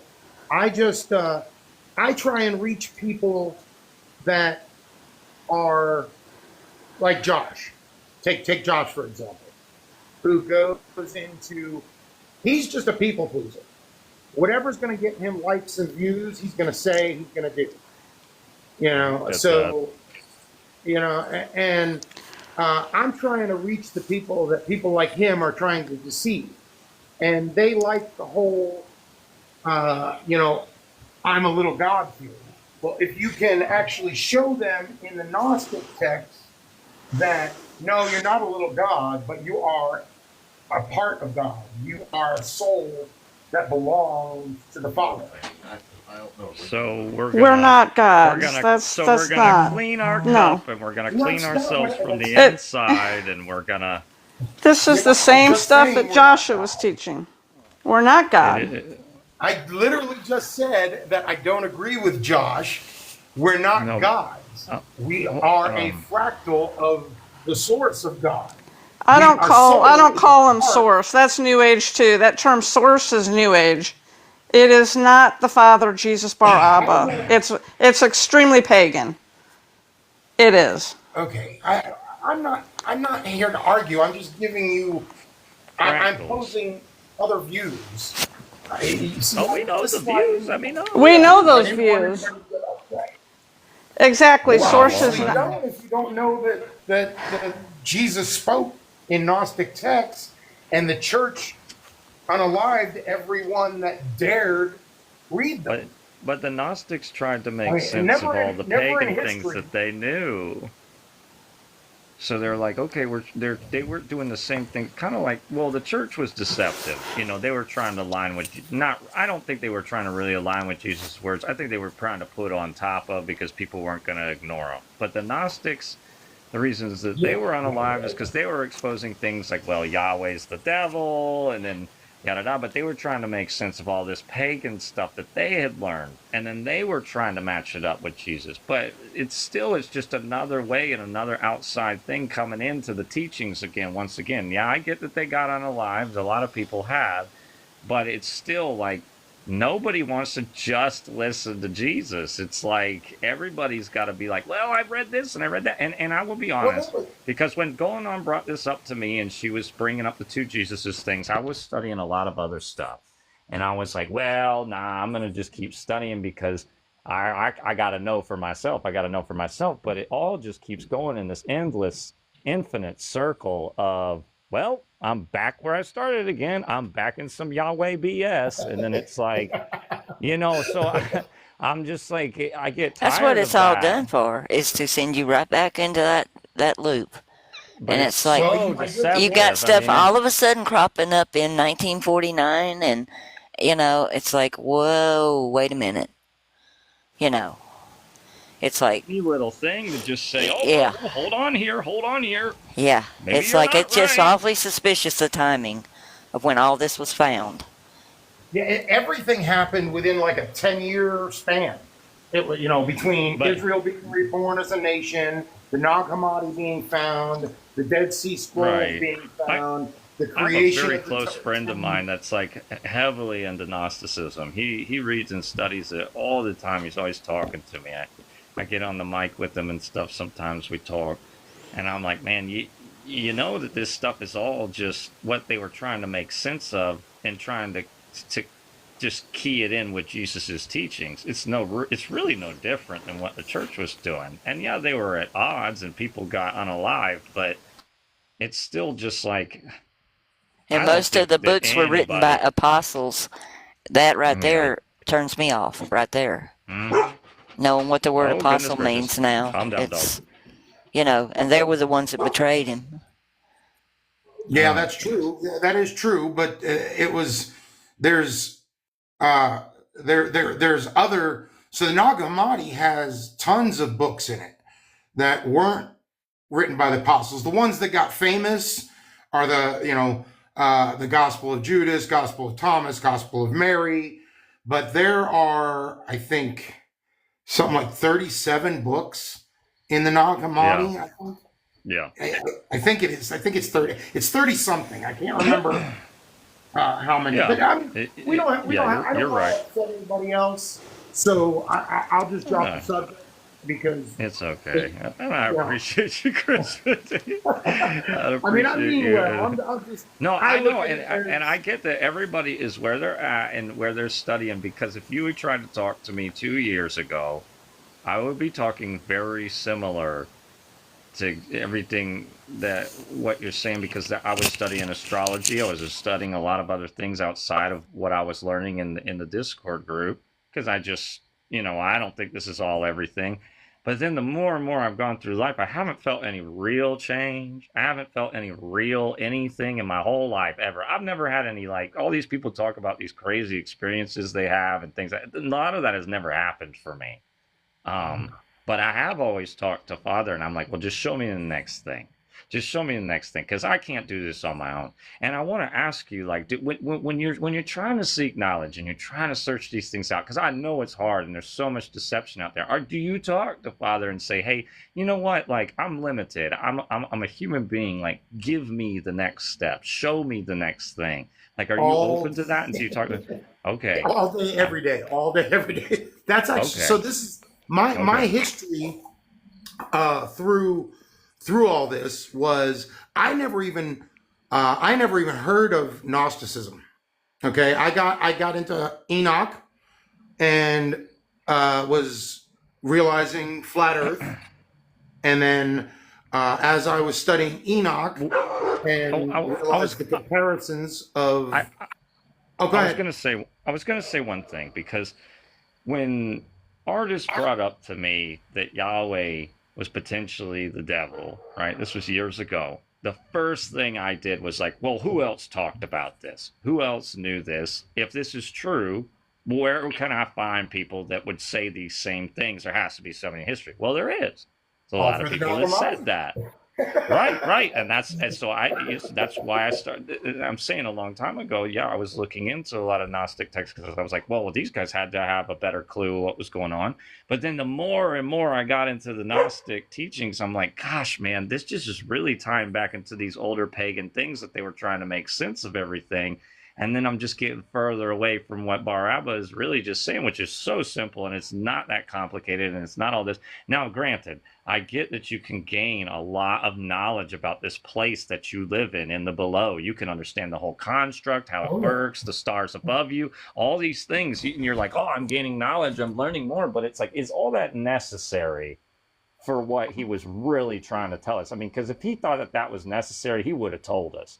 And I don't see that. That's all I'm saying. I don't see Jesus saying these he just is like very straight, like an arrow. I mean, it's like truth, bam, pierce into your heart, right where it is. And that's why all his words hit people so hard. Even people that read them today, they're like, gosh, they've changed their whole lives and they get off drugs, they get off this and that, because there's something powerful in those words. But granted, yes, we know that there's been a lot of manipulation in it. And so they go into the churches and they think that they're going to tell them the real words of Jesus. And we have the problems that we have today. Now, we're in an age now where we can actually do this research. And for you to even do the research that you're doing or that we're doing, if you were in the 70s or the 80s, you could not even do this. I mean, you would have to be so wealthy and be able to fly all over the world to observe all these different books and manuscripts and things and see them for yourself and be able to speak on it. Now it's not like that. The internet's changed all that. I think the book of Daniel is one of the few books of the Old Testament that we can truly still trust. Well, I mean, I'll say this about Daniel, and I've said it before. I think he's the only one that was halfway decent. But it's still Yahweh. It's still Yahweh. Like at the end of the day, because I've gone back and looked at it. There's a guy in the group that we had. His name's Clay, and he's looked through a lot of these things. We were talking about it for a couple hours, and it's like at the end of the day, it's still the same Yahweh thing. Although he was a halfway decent person, so it's like it's like the one person in the Old Testament that's like not totally dualistic and a POS. Like, you might actually have already read this, Nathan, because you used to study some Gnostic texts. One of the Gnostic texts is called the second book of Daniel, and it's called Bel and the Dragon. Have you ever read that? I'm aware of it, and no, I have not read through it. I'm very sorry. I've read it before. No, it's okay. It's okay. Well, he exposes Yahweh in that book as the devil. He exposes Yahweh as okay. Oh yeah, I've heard this. I've heard this. I've heard this. This is what we were talking about. Yes. Yeah, the Levites were when they were bringing the sacrifices, they were just feeding a dragon in the tent. That's why the Levites were the only ones allowed to go near the tent, because Yahweh was the dragon in the tent that they were feeding the sacrifice. The consuming fire that ate everything up. Yeah, the smoke from his nostrils. Right. You know, that's and it lines up with the biblical texts that we get about Yahweh. So that's why I trusted Daniel a little bit more. Like the church uses Daniel 9, verse 26 and 27. Oh, sorry, I'm not muted. Oh, you're fine. So I've got a dog too. She's just being quiet for now. Sorry, I was not saying that to you. I'm so sorry. No, you're fine, Nathan. You're fine, man. So the church uses Daniel 9, 26 and 27 to call a 7-year tribulation. All right. Well, they tell you that that's what it means. And we're waiting for this 7-year tribulation, but nobody actually reads it, because if you read it, it says after 3.5 years, Messiah will be cut off. All right. Mm-hmm. So that already happened. So that means that 3.5 years of the tribulation already happened. And this is when you guys were talking about Josephus earlier. I mentioned it in the chat. Which I think is Paul. Well, yeah, and I agree. I agree with that. And I think it was Paul giving some honest reviews. So if you read, Sure, yeah, there's definitely some truth that he was saying. It's like he couldn't be saying all right, lies if people were just going to fall. Now, hold on one second, Chris. I didn't want to cut you off. I didn't even realize that Cognitively was in here in the panel, and I guess you've been sitting here for a while, and I'm so sorry. Like, I want to give everybody a chance to speak. Yeah, I'm not trying to cut you off, Chris. Go ahead. I didn't even see that he was here, and if you wanted to say something, you're free to say something. I totally didn't see that you were there because I haven't looked at my phone until just now. All right, I will jump out. I just love you Thank guys. you, Chris. Yeah, I love you too, man. I hope that you figure more things out. I hope that you research more, and I'll try to join your lives and things and talk with you. And yeah, thank you for keeping it the way that you did, man. That's really what we're about, and the way you talked and how you handled everything was great, and I really appreciate that. Thank you so much. No problem. Love you guys. I'll talk to you later. Thanks, Chris. Peace and love. You too, brother. Oh, how do I? Hey, Lee. How's it going? I'm very well, thank you. How are you? I'm doing good. Doing good. Yeah, I mean, sharing this information, it's not easy for people to grasp, is it, you know? No, it sure isn't. You know, I'm still learning it myself and sharing it myself and trying to explain it to people. It's not easy. Oh, it's not, yeah. And I hope I didn't misspeak, and I hope I didn't say anything that was against what the panel and things think. I was just trying to explain it the best that I could from my own experience. So hopefully nobody got frustrated with me talking about studying certain things. And I mean, I studied those things, but I still align myself with these teachings of Jesus Bar Abba. That's my ultimate priority. I know I can gain knowledge in other subjects. I don't want to upset anybody by saying what I said. My main thing is, whatever label you want to put on it, because, if we spoke a different language, we'll call it something else. A different sound will come out of our mouth when we're referring to it. But I just care about what actions we got to take to get to, you know what I'm saying, to the Father. That's the main thing I care about. So if it doesn't change that, I don't know. You know what I'm saying? That is the main thing I need to work on. I'm very new in this. Accepting Jesus. I've accepted Jesus Christ before, and told that the angels are singing for me in heaven, and I didn't feel any different, But coming across this information and accepting this now, I can feel it, But I'm still working on myself. I'm working on anger issues. I'm working on, I'm breaking drug addictions. I was homeless 3-4 years ago. It changes you, doesn't it, Lee? Yeah, It really does. It's changed me. That's why I tried to say what I said, because I don't have all these things that have happened to me in my personal life, all these crazy things people talk about, but I have felt the change. I've actually felt an actual change in my character and behavior and how I treat people, how I navigate through life, and nothing else. And yeah, I did the whole Jesus Christ thing too, and I just felt bad inside.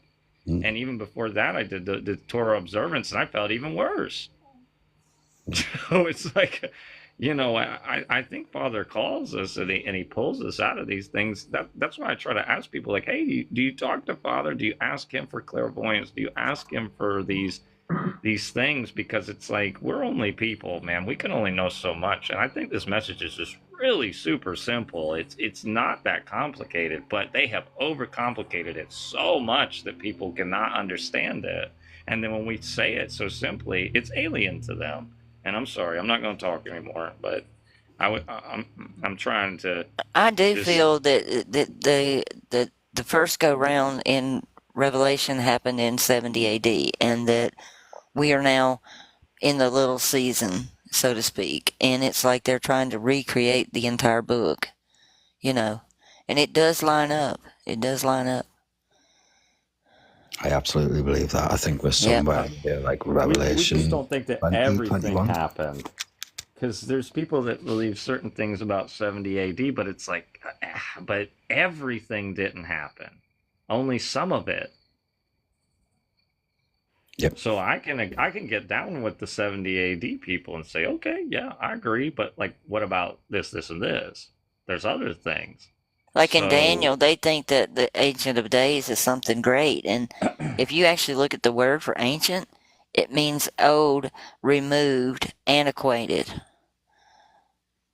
And it's the evil one. It's not something good. And when Daniel saw all that, he said that he got physically sick. It made him physically sick. 'Cause I think what he was seeing was them set up the fake system they did in Rome, and I think that's exactly what he was seeing. The two books that they they didn't want in there was Daniel and Ezekiel. And Ezekiel proves that the Vatican is the third temple, and Daniel proved that what they set up in Rome was basically a fake system. So is the it Peter's, usurper. like literally Peter's Basilica that's the third Yeah. temple? Yeah, well, he sees he even sees the tetramorph, the creatures of the tetramorph, and it's like one of them is told to go and devour much meat, just like Peter was told to go and devour much meat. You know, it's like Certainly it's all there when you start really looking at it. Scary, like like they do in the prayers when they hear the harp and the organ and all these things. It matches like the Catholic Church. They do the prayers when they kneel down to the statue, and those that wouldn't kneel down to it were the ones that, it's like were thrown into the fire. And there's a lot of similarities in that writing when you really start looking at it. The handwriting on the wall. That's why I read that tonight.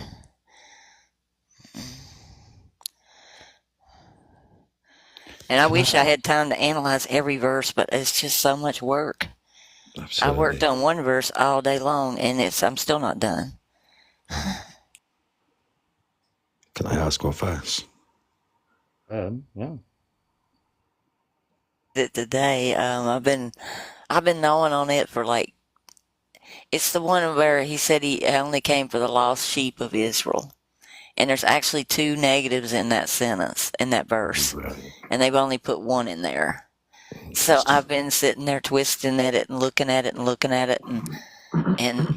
And it's really weird because if you don't think we're under attack, let me see if I can pull this up from today when I shared it with them. Sorry I missed your live today, Lee. I was no working some, problem. And he responded saying, I am not sent, and not sent to those sheep that are destroyed, because that word is actually destroyed more than lost for the house of Israel. Yeah. So I think it meant the opposite of what they have it down. And it's so weird. It's like I put all these in 6 different translators, and I break the sentences down, and I put fragments, pieces, and look at that and see what they give me. Take out names so that they don't know it's a Bible scripture, and see what they give me when I take out the name or put another name in. And it's like, this is what I got, and I'm going to read it literal. This is going to have a cuss word in it. I put in one phrase from that verse, and it came back, don't give a damn about the sheep. So you tell me there's not something spiritual going on here. Damn. Yeah. Yeah. I posted it in our group today. I wanted people to see we're up against something that is so strong that people do not realize what it is. And it's supernatural, and it's within this construct of this world that we're stuck in right now. That's right, because anybody could have put that in there trying to study and learn and been like, what? And then having to do it again and saying, oh, I got something different. What was that last weird thing I just got sent? Like, this has been going on with the translators with me for about 2 years too. I'll be clicking along, checking verses, checking phrases, checking parts of sentences, and all of a sudden I'll get all this crazy stuff that comes up like that. And it's like they're letting me know that they know what I'm doing.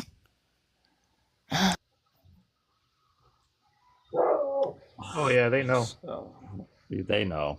They're trying to combat it with everything they got. And it just makes me believe it more.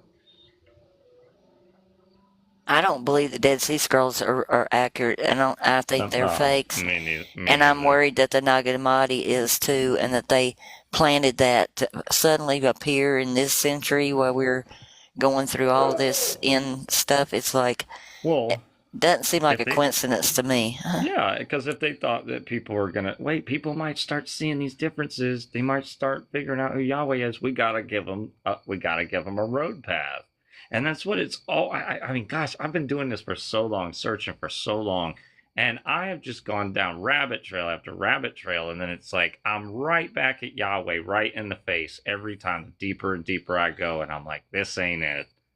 This isn't it. You know why? But Because back then. Oh, I'm sorry. Go ahead, brother. no, go ahead. Oh, did I he was just drop?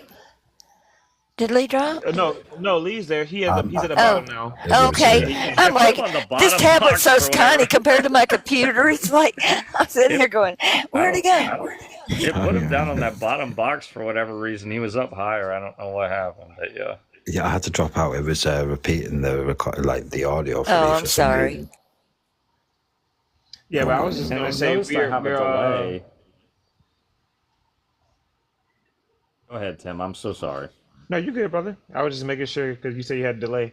But I was just gonna say I think just because we were like when I became a Hebrew Israelite, I was always looking for like a name or this or like something that had nothing to do with the character. So like as I was still looking for stuff, I kept running into Yahweh again and again and again because I wasn't looking at the character. And just like the guy that we had on, when we'll show him when he said that his dad is gonna dash us against our children against the rocks and ravage our wives, and he said that was good, and then he tried to tell us we don't know what love is. Those guys, they can't see the character at all. It's like they can't see the difference in the characters of Yahweh and the Father. And it's because they're not looking in that way. That's not how they're the magnifying glass that they're using as detectives are flawed. You see what I'm trying to say? Or do we think that the tribes of Israel are Europe? Have you looked into that at all? I Say that think again. I'm sorry. the tribes The of, I tribes of think Israel they being. probably are because the standards and all that stuff might line up. Mm. Do you know of Dustin Nemos? Destiny, that name is familiar. Does he do stuff on that? He used to be like part of the Q movement, and now he used to be an atheist as well, and he used to debate Christians, but now he's turned into a Christian. He believes that Yahweh is God, but he looks into like the Nephilim bloodlines and also the tribes of Israel, and yeah, the evidence seems pretty strong for the Europeans being them, like tribe of Dan, Anglo-Saxons and whatnot. Have you looked at her geography videos? I have, yes. It's very interesting. So I mean, but it would kind of cue you into that Absolutely. could be very possible. Yeah, yeah. I believe it, but I'm not going to say that to people and say, okay, this is absolute truth, because that it'd be too hard without Exactly, sitting yeah. through 8 hours of all that research. So Yeah. Yeah, I there's a appreciate lot that. of people in here that are really aligned correctly, and I can trust them. Because I've been talking I with hope them I'm for a not long one time. of the tribes of the 12 tribes, to be honest. Me neither. I mean, it seems that Jesus was coming to tell the tribes of Israel, you're following the wrong God, come to my Father. Come unto me and, you come through me and see them, know the Father. That's That's what's right. stumping me about that verse because it doesn't match the Latin. The Latin matches what we have. So I don't know. It could have been monkeyed with, you know. But that's why I say the things that I was saying earlier, because it's like these people want to just draw back to these ancient texts. But if what Jesus said about everything before him was nothing but just liars, it's like, well, why do I keep going back and digging? Why do I keep seeking knowledge? And I guess I could get knowledge about, things that have happened. Goodness gracious, I'm so sorry. I got two dogs out here. They're digging so deep in all that other stuff, though, when we don't even have an accurate translation. It's like if they want to do something productive, study Greek and look at the text like I'm doing. Just sit there and drill through it and say, okay, is what we got right or wrong? Like that verse on the sword, I didn't come to bring peace but the sword. It's totally wrong. It said I didn't come to cast out peace but to cast out the sword. It's like they did that because they wanted to have wars and stuff. It's like they wanted their holy wars. Yeah. But there's so much more you could do. Like I've read the Nag Hammadis. I've read what they call the Lost Bible. I've read, all of Josephus's works. I've read Tacticus's stuff. Most of Finney's. I've read a lot of things, but that was over many, many years of trying to dig through this. And then when I finally just sat down, I said, okay, Father, where do I need to concentrate? I want the truth. And it just dawned on me, get in the red letter text and stay there till you get it figured out. And that's what I did. Everything that I have found has come from his words that we already have in that book. Can you explain the red letter text for me? It's they took the words that were he speaking and put them in red. That's what I consider the red letter text. Like I see. In your presentations. And I feel like that they wrote a narrative around them. They didn't really understand them, so they wrote a Jewish narrative around them and created their own and tried to do away with him. Like put a usurper. They put James the Just in his place. And they because they were telling, we don't know what you're saying. What are you saying? What does it mean? So Can I? Oh, go ahead. Go ahead, Lee. You hadn't talked a lot. no problem. I was going to ask, where are we on the creation of this world? Who actually created this world? Did Yahweh create the world? Did Father create the world, and Yahweh's usurped the world? This is actually, according to Jesus, this Someone is the pointed out to me in underworld. the YouTube comments because Jesus called it the katokosmos, which means the underworld in Greek. And he said he was from above and he was not of this world. And it's like, but we were of this world, but we were captives that he came to rescue or ransom for or pay a ransom.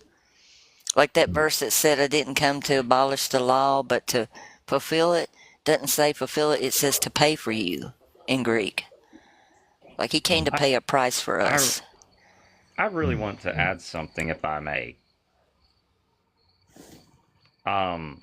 You remember Jesus is telling us to be like little children.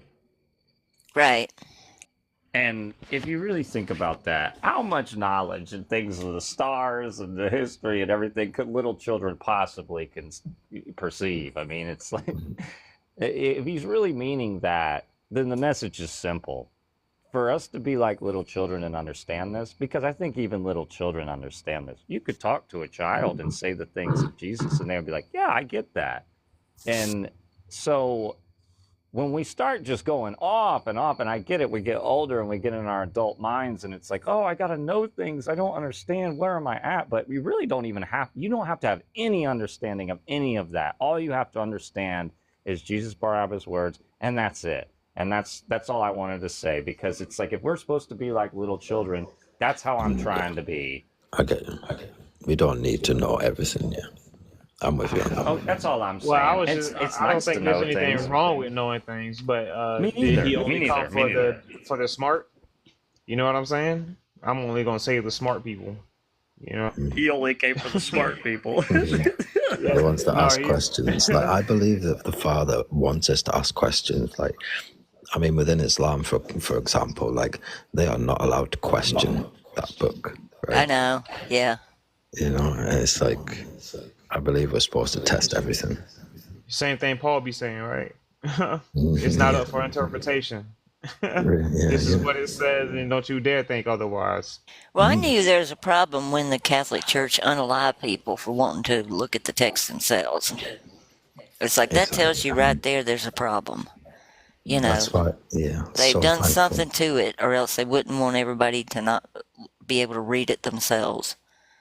I mean, I'm so thankful we live in these times, because, like, if we were living in older times, we'd be unalived for heresy, right?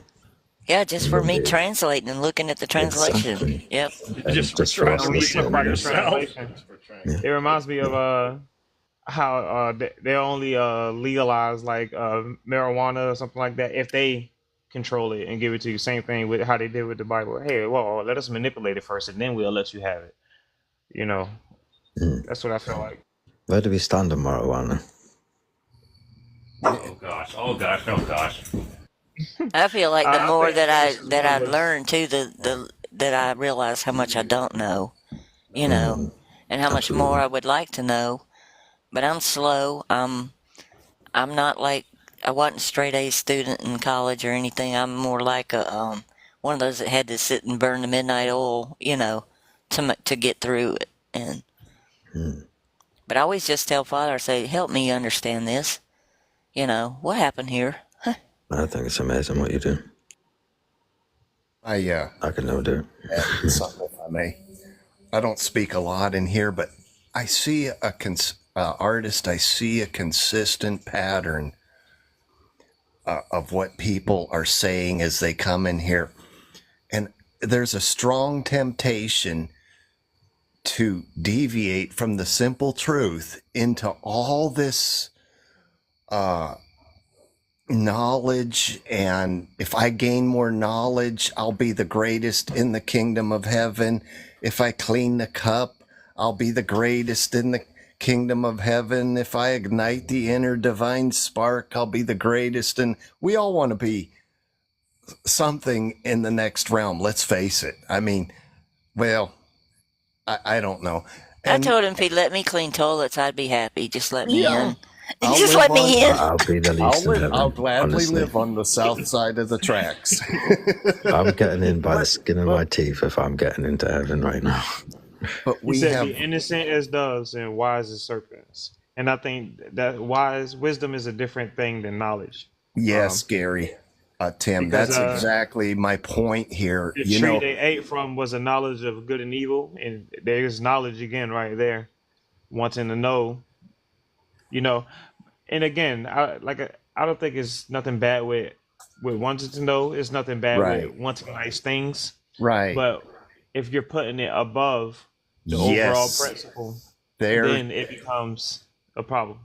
Okay, well, Tim finished my statement for me, but that's exactly where I was going with this. You know, I mean, My bad, dude. what My I bad. love about artist, she breaks this stuff down in the simplest way.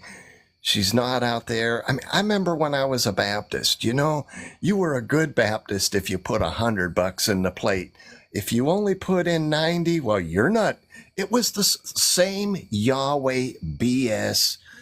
I can sanctify myself. It's all the new age stuff. It's all the same to me. And I see consistencies, and my heart goes out to these people because they're going to be they're going to be disappointed someday when they find out that it was just another rabbit hole of Yahweh's. I mean, it's okay to just embrace the simple truth, love people, do what we're doing in here tonight. I mean, so that's my point. And what did Jesus say? Whosoever shall humble himself as this little child shall be the greatest in the kingdom of heaven. Now, you know, Child just mentioned it. What does a little child know, knowledge-wise?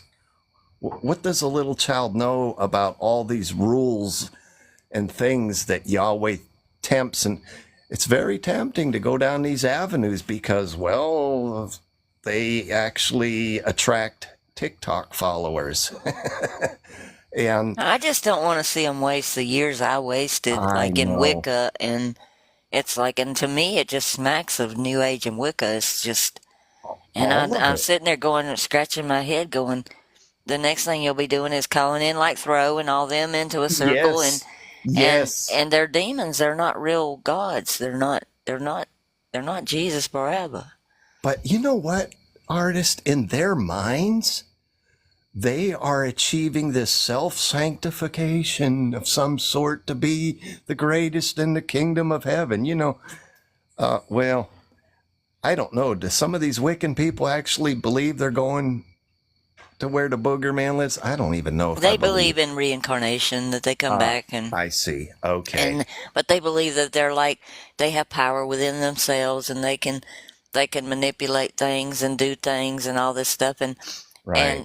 it's like you just sit there and you shake your head after a Yeah. while, Yeah. going, this I is mean, I not real. see it. Well, I that's see why I it. was asking Chris earlier, because and I'm not saying that he believed what you just said there, artist. That he can, manifest things, and because to me most of that stuff sounds like it's trying to build themselves up, where the character of the son of or Barabbas showed me that he's really out here to serve others, not trying to build Right. himself up, It's not an humble ego. himself It's a down. self Yeah. religion. It's a And that's the reason why I'm asking, what are we doing? Like, what does it mean? What do we do differently? Are we, you see what I'm saying? Because if it's not heal the sick, you know what I'm saying? Give life to others in whatever form that is, whether it's giving them food, giving them shelter, or giving them love, you know, I have no idea. Like, I can't go down the route. You know what I'm saying? Now, I'm not saying that the information it could be a bunch of good information in there, but as soon as we start acting differently, as soon as our nature start changing, from what it is now, and I don't see anything wrong with what we're doing with our nature right now, which is to love, help, and do that. You know what I'm saying? I can't find no fault in myself now, with those things. I'm not perfect, obviously, but when I'm doing good works, I find no fault in them, and I think that's the only thing I'm supposed to do. Jesus didn't say anything other than that, and he didn't give any other example than that. So sorry, I didn't mean to go on a little rant there, but that's just how I feel about the situation. And I'm not against anyone for opening their minds and stuff. I just don't want it to change their character. And that's what venturing out could do. Like, the further you venture, the more the possibility that can happen. I just think it's real simple. It's not as complicated as everybody thinks it is. It's like, Father loves us all, and he's not like the Old Testament deity at all. Thank you, artist. Thank you. Yeah. That means so much to me to hear you say that. And I've chased this rabbit all my life for 43 years, and it's all Yahweh BS. And I mean, what's wrong with the simple truth? Can we not just embrace it and love it and spread it? No, we got to bring in all this. Oh, I feel like sometimes like I'm a Jehovah's Witness or something, or and all of them, all these religions of Yahweh's, they're all the same. You shall be like God if you do this, and this, and give this amount of money, and it's just endless. And I want peace, simplicity, love. That's what I like about everybody in here. Everybody in here under the sound of my voice, I know you believe this. And so, artist, I just wanted my hats off to you for keeping it simple. Love you for it, girl. I've made a lot of people throw up. I hate that, but it's like sometimes you have to wade through the mess to find the truth, but I just trying to save them some grief, Well, you did all that for us, and so we're grateful for that. Now we have the simple truth right in front of us, and I'm done with the inner sanctification process of trying to find the inner blinding light.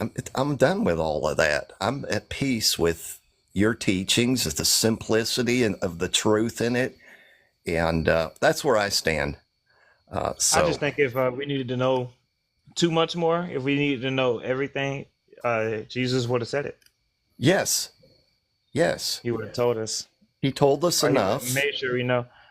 Yeah, exactly, Tim. Thank you. I can sit here for the next 20 years of my life and go down all these things and study all this stuff. And it's not going to do me no good if I don't know the truth. It's in the simple things like when you see somebody in need and you reach out to them and you help them and you see, you know, then you see what the real thing is. It's like it's very simple. There is a verse where he says, if you see, when you see someone caring for another, like you see a man helping someone else, you've seen the Father. I don't know what, I think it was in the Gospel of the Nazarenes, though. I'm not sure, you know. It's all a big blur at this point in my mind. We miss those opportunities sometimes. I've done it and cried and thought, oh man, how could I have done that? Just walked on past it. I should have done more, you know. But then you think, you know, it's like he knows how we are. He knows that we mess up. It's like you just have to tell him, look, I'm gonna try to do better next time. Mhm. That's that him within you that pulls at your conscience. And Mm-hmm. don't worry, Yes. because the next person that's walking past, life is in him too, pulling at his too. So someone probably covered your slack on that one. Let's put it that way. But I be feeling the same way, you know. I pass by people all the time, and I'm like, "Hey, man, I'm sorry, I don't got it today, man." You know. Yeah. That's right. Yeah. We still struggle with anger and forgiveness. We still struggle with a lot of these things. We're still in the flesh. I struggle with all these things still. Oh, maybe I didn't put the right thing in my vessel today. Maybe I didn't do this right, or so I get that. I get that struggle, but it don't take me away from this truth. I was gonna ask people on here if anybody had a definition for love in one word, what would it be? I have something there. I've tried to teach my children this. I hope I'm right, but to me, love is giving. Okay. That's true. I mean, I can't think of a more giving someone the truth, giving someone your time. And, you know, look what Jesus Bar Abba did. He gave so much, you know, I mean, he didn't have to come down here and enlighten us with the truth, but he gave that to us. Where would we be tonight if he didn't give us that? And it was because of his love for us. So, but Tim, I know you want to expound on that, brother, so have at it, man. You know me so well, but yeah, and some people in the comments put life, and that's true. It is life. Life is love. In our terms, though, I would say duty. You know, it matches giving, but I think it adds a little bit more, just because. Okay, like my mom used to have a paper route, and she's out there. You know, you have to work every night as a paper route, and I'm always worried about her. And I'd be laying in bed next to my fiance, and I'm always ready to go out there if my mom needs me, and a lot of times she would, you know, and I'll have to leave and go out there. And if I don't go, you know, she'll think that I don't love her. That's just bottom line, you know. And no matter how bad I don't want to get up and I don't want to leave my fiance's side, I still got to go, because I know that if I don't go and I'm not dutiful to my mom, she's going to think I don't love her. And it matches with every relationship. A man and a daughter who don't want to be drunk in front of his kids or something, or look a certain way in front of his kid, is duty. If someone's hanging from a cliff about to fall, it's going to take some work, some physical work to pull them up. You know, whether it's duty in the philosophical sense or duty in an actual physical sense of doing some work. Love is duty. That's what my mom used to say. It was a verb. It requires action. There you go. It's like it Duty is requires a verb, action. is it not? Yep.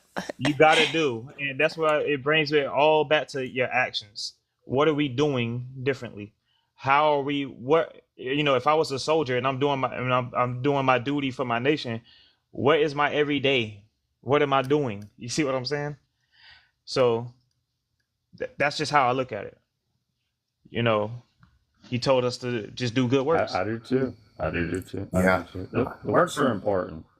Sorry, me and my dad are both sitting out here on the same porch, so we might echo a little bit if we're both on it. And that dog said, "Give me some attention now." Yeah, it's a hound dog. He brought his hound dog over here. Goodness gracious, they bark at everything. Yes, Aileen, action speak. And I, you know, coming from a man perspective, because I got some youngsters that work with me, and I can't believe I'm using that word. I'm 34, but and they have no idea if a girl like them, and I'm like, she gonna say whatever she want to say, bro. She gonna say whatever. What is she doing? You know, if she'll show up and just talk to you on the park bench if she like you. You ain't got to buy her a steak, I promise. But yeah, we need to look at people's actions more than their words, because that's how you get deceived in relationships. You get deceived in, you know, even a relationship with a deity. You know, actions, actions, actions, actions. Duty, duty, duty. It's a verb. Love, give.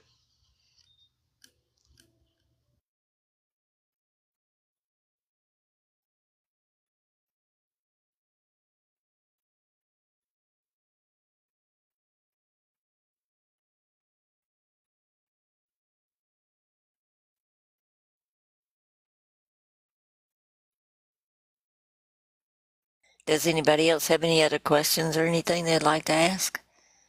They welcome to come up. Yeah, I still got some energy left in me. I can talk for a little bit here, probably another 30 minutes or so. I did have a I'd love for question. somebody new. Oh, go ahead. I've seen like somebody presented Zechariah chapter 3, and it speaks about it's verse 2, and it says, "And the Lord." Let me get into the line. And the Lord said unto Satan, "The Lord rebuke thee, O Satan, even the Lord that hath chosen Jerusalem rebuke thee. Is not this a brand plucked out of the fire?"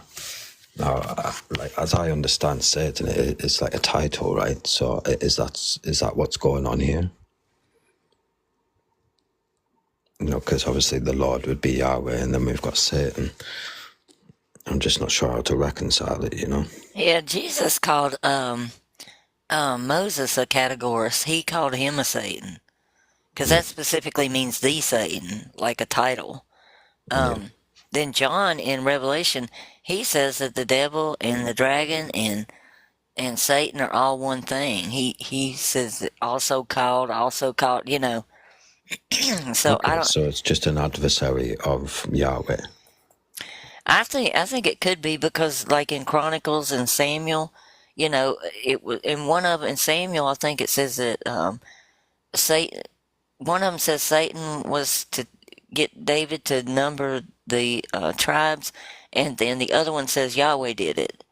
It's like they kind of like had one written one, and it's the same account, so it makes me feel like it might be one and the same. Okay. I don't know. I mean, that's just a thought, you know.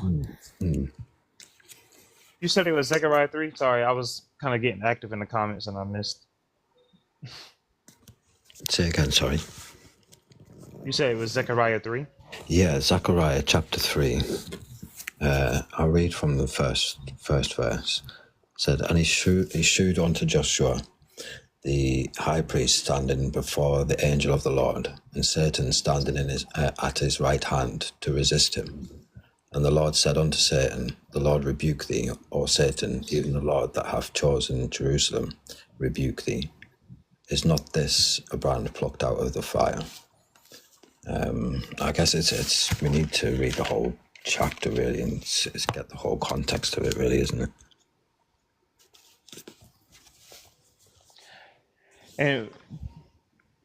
And what was the question? I mean, there was a question about it. Like, what does it mean? Yeah, it's just it says we've obviously got Lord, which would be Yahweh, and then he's rebuking Satan, you know, and we're saying Lord and Satan like are the same. They're the same. I know, it's confusing. The question comes, why? Oh, How can he rebuke himself? Is what someone has asked.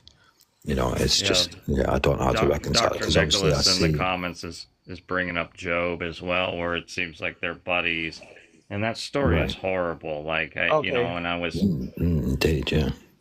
I mean, I Because know from what I understood. Oh, sorry. Go ahead.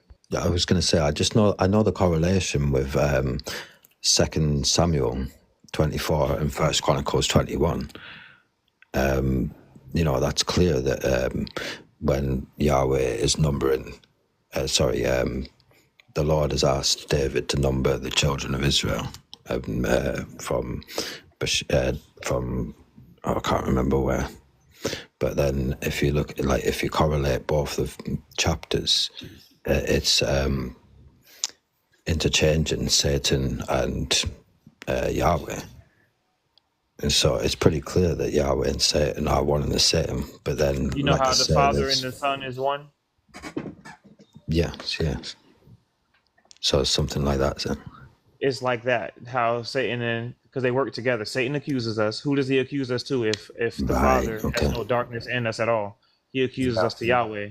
So Satan goes out. Oh, look, they breaking your law and stuff. See, look at this. And then Yahweh, oh yeah, okay, all right, got something for him. That makes sense to me. I would agree with that kind of thinking on something like that. But yeah, there's a lot we just don't understand, and you know, we have to be at peace with it. But really good point there, cognitive. You know, I see where you're going with this. Yeah. Their definition It's just from being genuine in the research, right? yeah, the definition from the Vulgate and the Old Testament says it's an adversary, one who plots against another, or to show enmity, to oppose, to plot against, one who opposes, obstructs, or acts as an adversary. Exactly. And then Genesis 3, it says that the serpent's seed will be at war or have enmity with the woman's seed throughout all time. So Yeah, the serpent has been accusing us throughout all time. And from what I can tell, like when Satan is written in like the Hebrew or whatever text it would have been written in, it's not always Satan isn't always like written the same. It's written in different ways.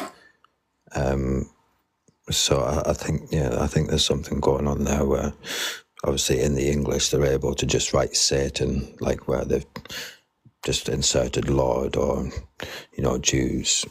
I think that's the same sort of thing that's going on there. Just I try think and confuse us as to Yahweh, who he's Satan. rebuking. Yeah, I think they're all connected. Death, Yahweh, Satan, and Christ. Interesting. Appreciate that. Yeah, it's just something I was, I'd come across and I didn't quite know how to, like, that's how I was reconciling it myself anyway, sort of thinking, you know, it's an adversary, that's what Satan is. So, yeah, I appreciate it. Yeah, the only person that Jesus called Satan besides Moses was Peter. That's the only other one he called that. Okay. But he used a different term. Because when I looked up categories, it said it specifically the Satan, like a title. Right, yeah. Yeah, which is different, because when they put the in front of it's denoting, you know, like the one or whatever, like the main accuser. Mm-hmm. But then we have a bunch of mini accusers running around as well. Yeah, I think so. Definitely. It's like I've one of my followers. He's, you know, we're good friends, and I questioned whether, you know, he's entertaining this, and he says he doesn't see it. He said he come across like the Tetragrammaton in 1994. So it's hard to sort of break that. Well, I don't want to say break the programming, because in a way you could be right, do you know what I mean? Like, if I'm going to be honest with myself, it's like I don't actually know myself and I'm still researching this, but I do land on this side of the fence that Yahweh is Satan, because I sort of come to that conclusion before I came across your teaching. And then Jesus and Barabbas, it just like everything sort of clicked. And then obviously the cognitive dissonance does sort of kick in, because you're like, well, hang on a minute, I've always been taught that the Christ is the one. Right. And it's like Yahweh's name. It's like Havah is ruin or destroy. In Hebrew's a root word language, and if you put a yod in front of a root word, it means he will. So his name literally means he will destroy as a verb or destruction as a noun. And you can look that up because Havah is actually in the Strong's, it's used in the text, the root of his word, as ruin or destroy. Interesting. And he said many go to destruction. I think that's what that meant. Yeah. Back then they would have picked up on it real quick, but not today,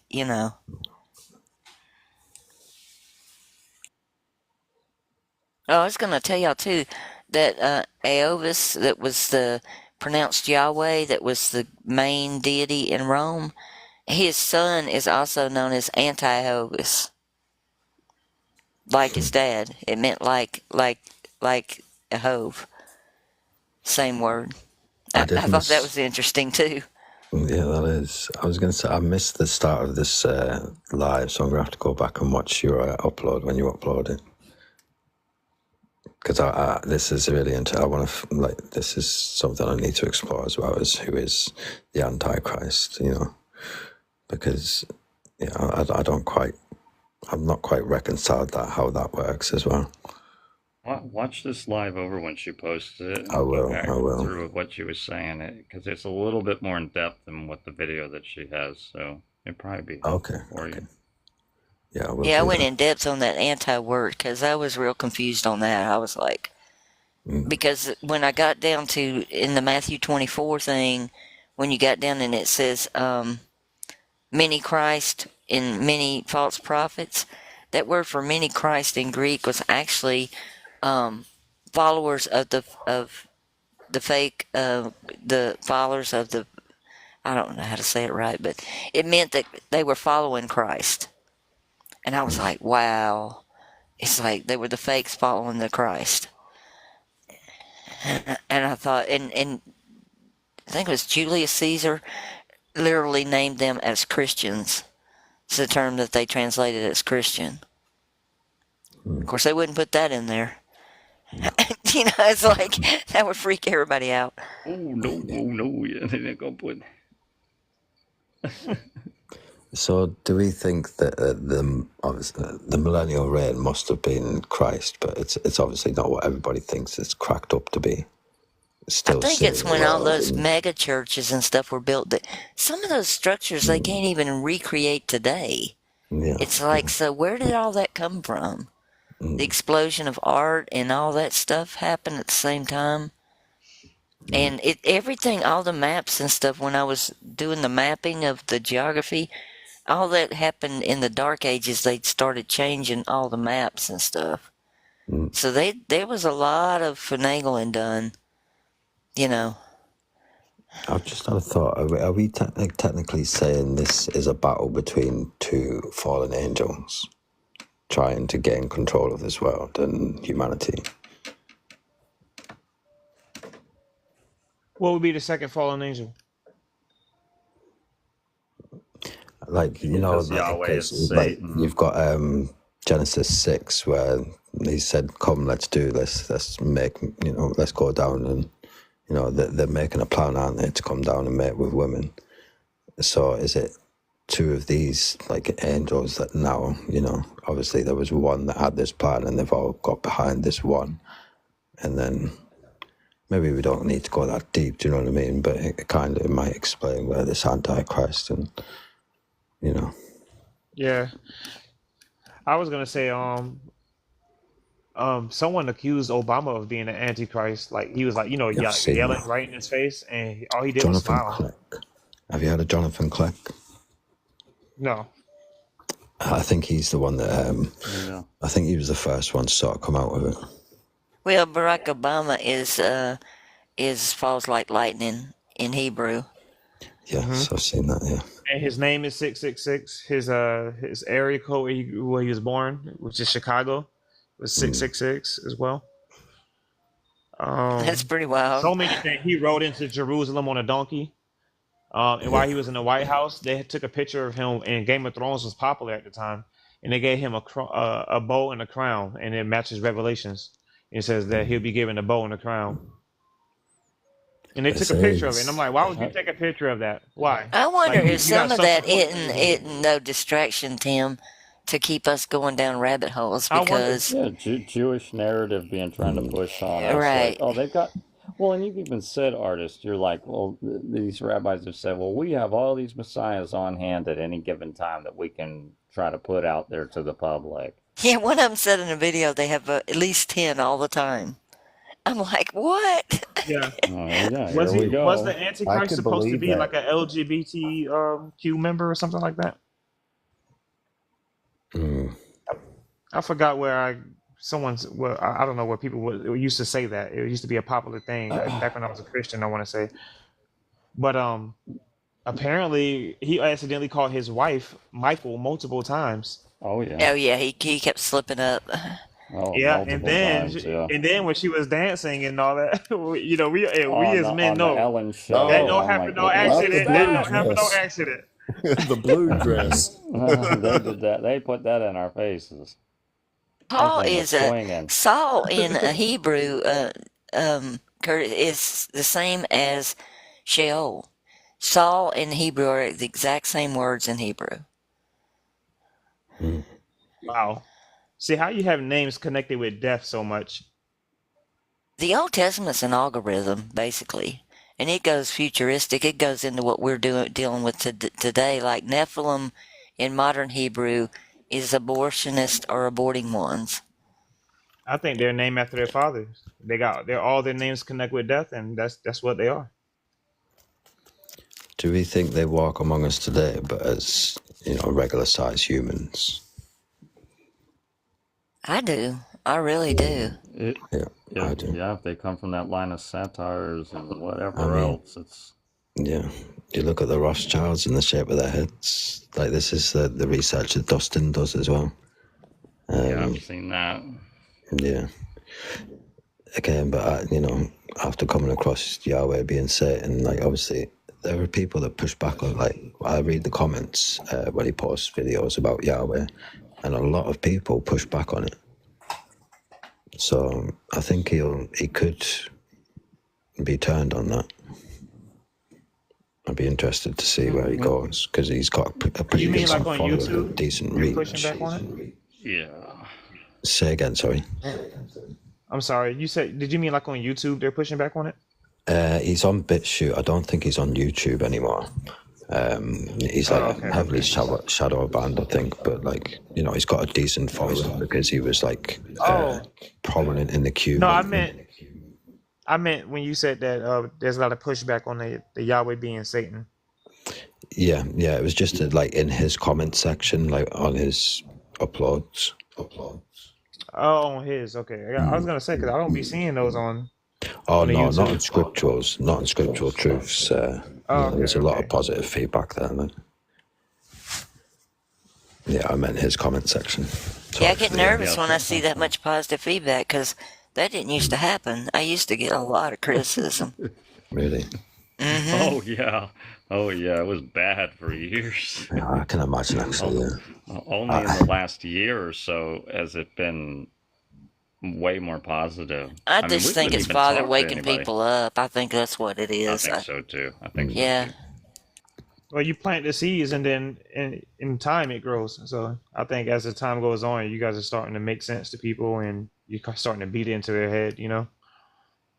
I pray all the time, Father doesn't let me be deceived, and spread anything that isn't absolutely His truth, because I don't want to.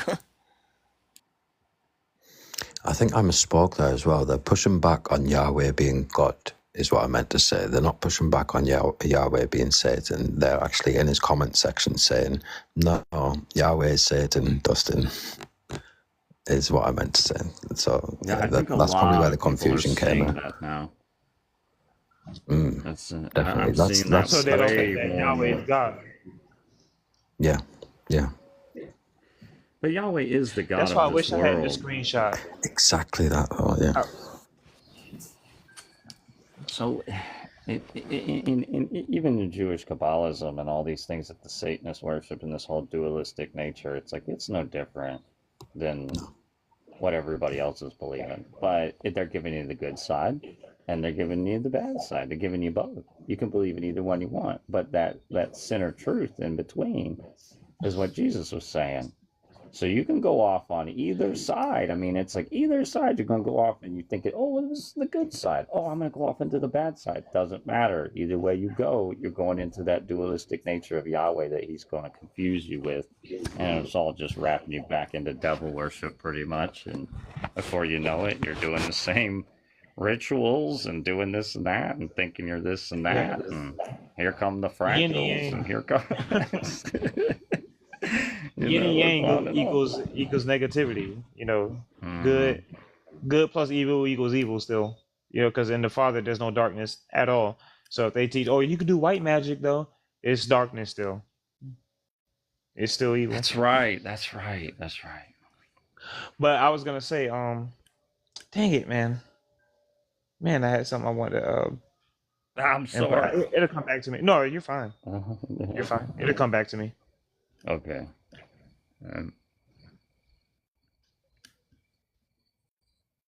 I knew this one would be a hard one to put out there because people are going to go, what? You know? Yeah. But it's like, it needs to be said. It's like, because I think the deception happened way back and it's been continued for all these generations, you know? Yeah, and just now we're able to really dig in and see this. I know. We couldn't really see these things even 10 years ago. I remember now. It's when he said that they don't. Oh, dang it! Sorry. No, go ahead. You got it. I was just gonna say when he said that they don't believe that Yahweh is God. Like what?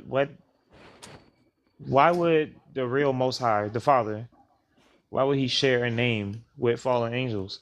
Like, does a dad like have a son and give him another man's name?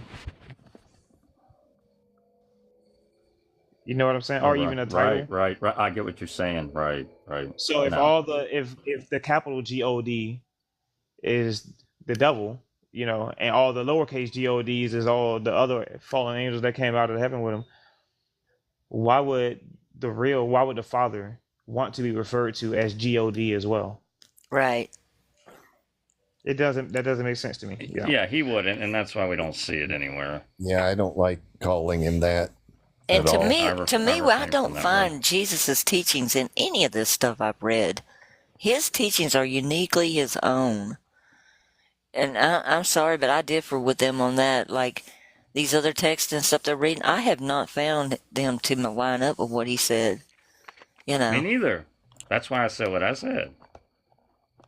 If I saw something in there, and I get that they may put a little bit of it, but it's like, you still just got to go back to what he was saying. Because you can go through all the Gnostic texts, but it's like, gosh, you know, they're trying to reason with a pagan understanding of things, which is also Yahweh. So it's the other side of the coin. It's that dualistic nature. So you can draw resources from that side, or you can draw resources from the other side, just like Tim was saying with white magic or whatever you think, or sure, you have a ton of knowledge and all that. But it's all still the same source. It's obvious if you really understand and you're reading what Jesus Bar Abba is saying and telling us. There's two sources, but Yahweh gives you two sources of Himself. So it's like both of them are wrong, and that's why everybody is arguing and fighting for hundreds and hundreds of years. And then it's like, can we have some answers or some resolution between these arguments? Yes, we can. These are the things that we're talking about right now. We're pointing out the differences. We're pointing out all these arguments and things that people have had for forever. And then people don't want to see that. They don't see it that deep. They're like, oh, well, and then they just go on to so it's like they roll up to the point of truth, and then they roll over into the other side of deception. So it's like staying your pinball on the top of that little crescent. That's where you want to stay, and that's aligned with Jesus Bar Abba and the real truth, and aligning yourself with Father. Mm-hmm. The path of however many billions of people or whatever. It's like, I don't know if I want to follow all that. I mean, yeah, it was hard for me because I'm always trying to just go back into these older texts and go back into this. Well, who talked about this? I remember going on, used to get frustrated with me. I'm like, well, what about this? There had to have been somebody who talked about this. What about the Gnostic text this? And then it's like, this isn't getting me anywhere. After years of trying to do it, it's like, okay, I give up because it's just going right back into, wait a second, this reminds me of Kabbalah teachings. Wait a second, this reminds me of the Christ teachings. You know what I'm saying? It's like when the ball starts to roll one way or the other in your mind, you're like, oh, I'm just going back to Yahweh. And that's what I was trying to say tonight. And I know it's hard to articulate into words, but I'm trying to give a mental image of, where you should align yourself. And really, it's just in these words and in the teachings of him, and that's it. You don't have to roll either way to get further knowledge. It's all right there. It's very simple. And I hope I'm not talking too much, artist. Huh? No, you're fine. I was gonna say trying Alien just said it perfectly, because I was gonna say he said his words lead to life. So it's kind of like saying his words is the path, the way. And if the way is narrow, that means he's kind of trying to say you're not gonna have much of my word to go off of, probably. So, maybe stick with that. It's like another way of saying that in a sense. Yeah, roll that pinball down that narrow path. Like, don't because lead he said off they're to gonna that hide left his or word. that right path. Yeah. So That's why I was looking at that verse, because I keep trying to pick out which one is him and which one is the fake one, because it's like he was talking to that lady and and calling her a dog and all this, and then he said I only came for this group, and then you go to John and it's like he came for the entire world. It's like you can clearly see the difference when you really start looking at it. It's pretty incredible. And that always struck me weird, to calling her the dog and all that. I was like, gosh. Now, some of the verses I found, like that sword one, are explained by they did it on purpose. But then when you see something like that, I'm sitting there going, that doesn't fit. That doesn't. Why is that in there? It would fit with the Christ, though. Yeah, it would. Yeah, that's what I'm saying. And when I looked at the Latin, I'm still getting the same thing we have in English, so it probably was the Christ one that said that. More than likely. It aligns with his character. That's what I was going to say. Talking about a sword, yeah. And it's crazy because they called the other one a murderer and all that stuff. Now, in Rome, if they are in Rome, calling somebody a dog was not a derogatory thing either, though, because they were the dogs. They were like the Romulus and Remus, and they were all about all that. Cain and... Yep. Yeah, dog heads. So, I thought of that, too. I was like, well, was he really using derogatory? But then the way it's presented, it just doesn't. It doesn't seem like him to me. Me either.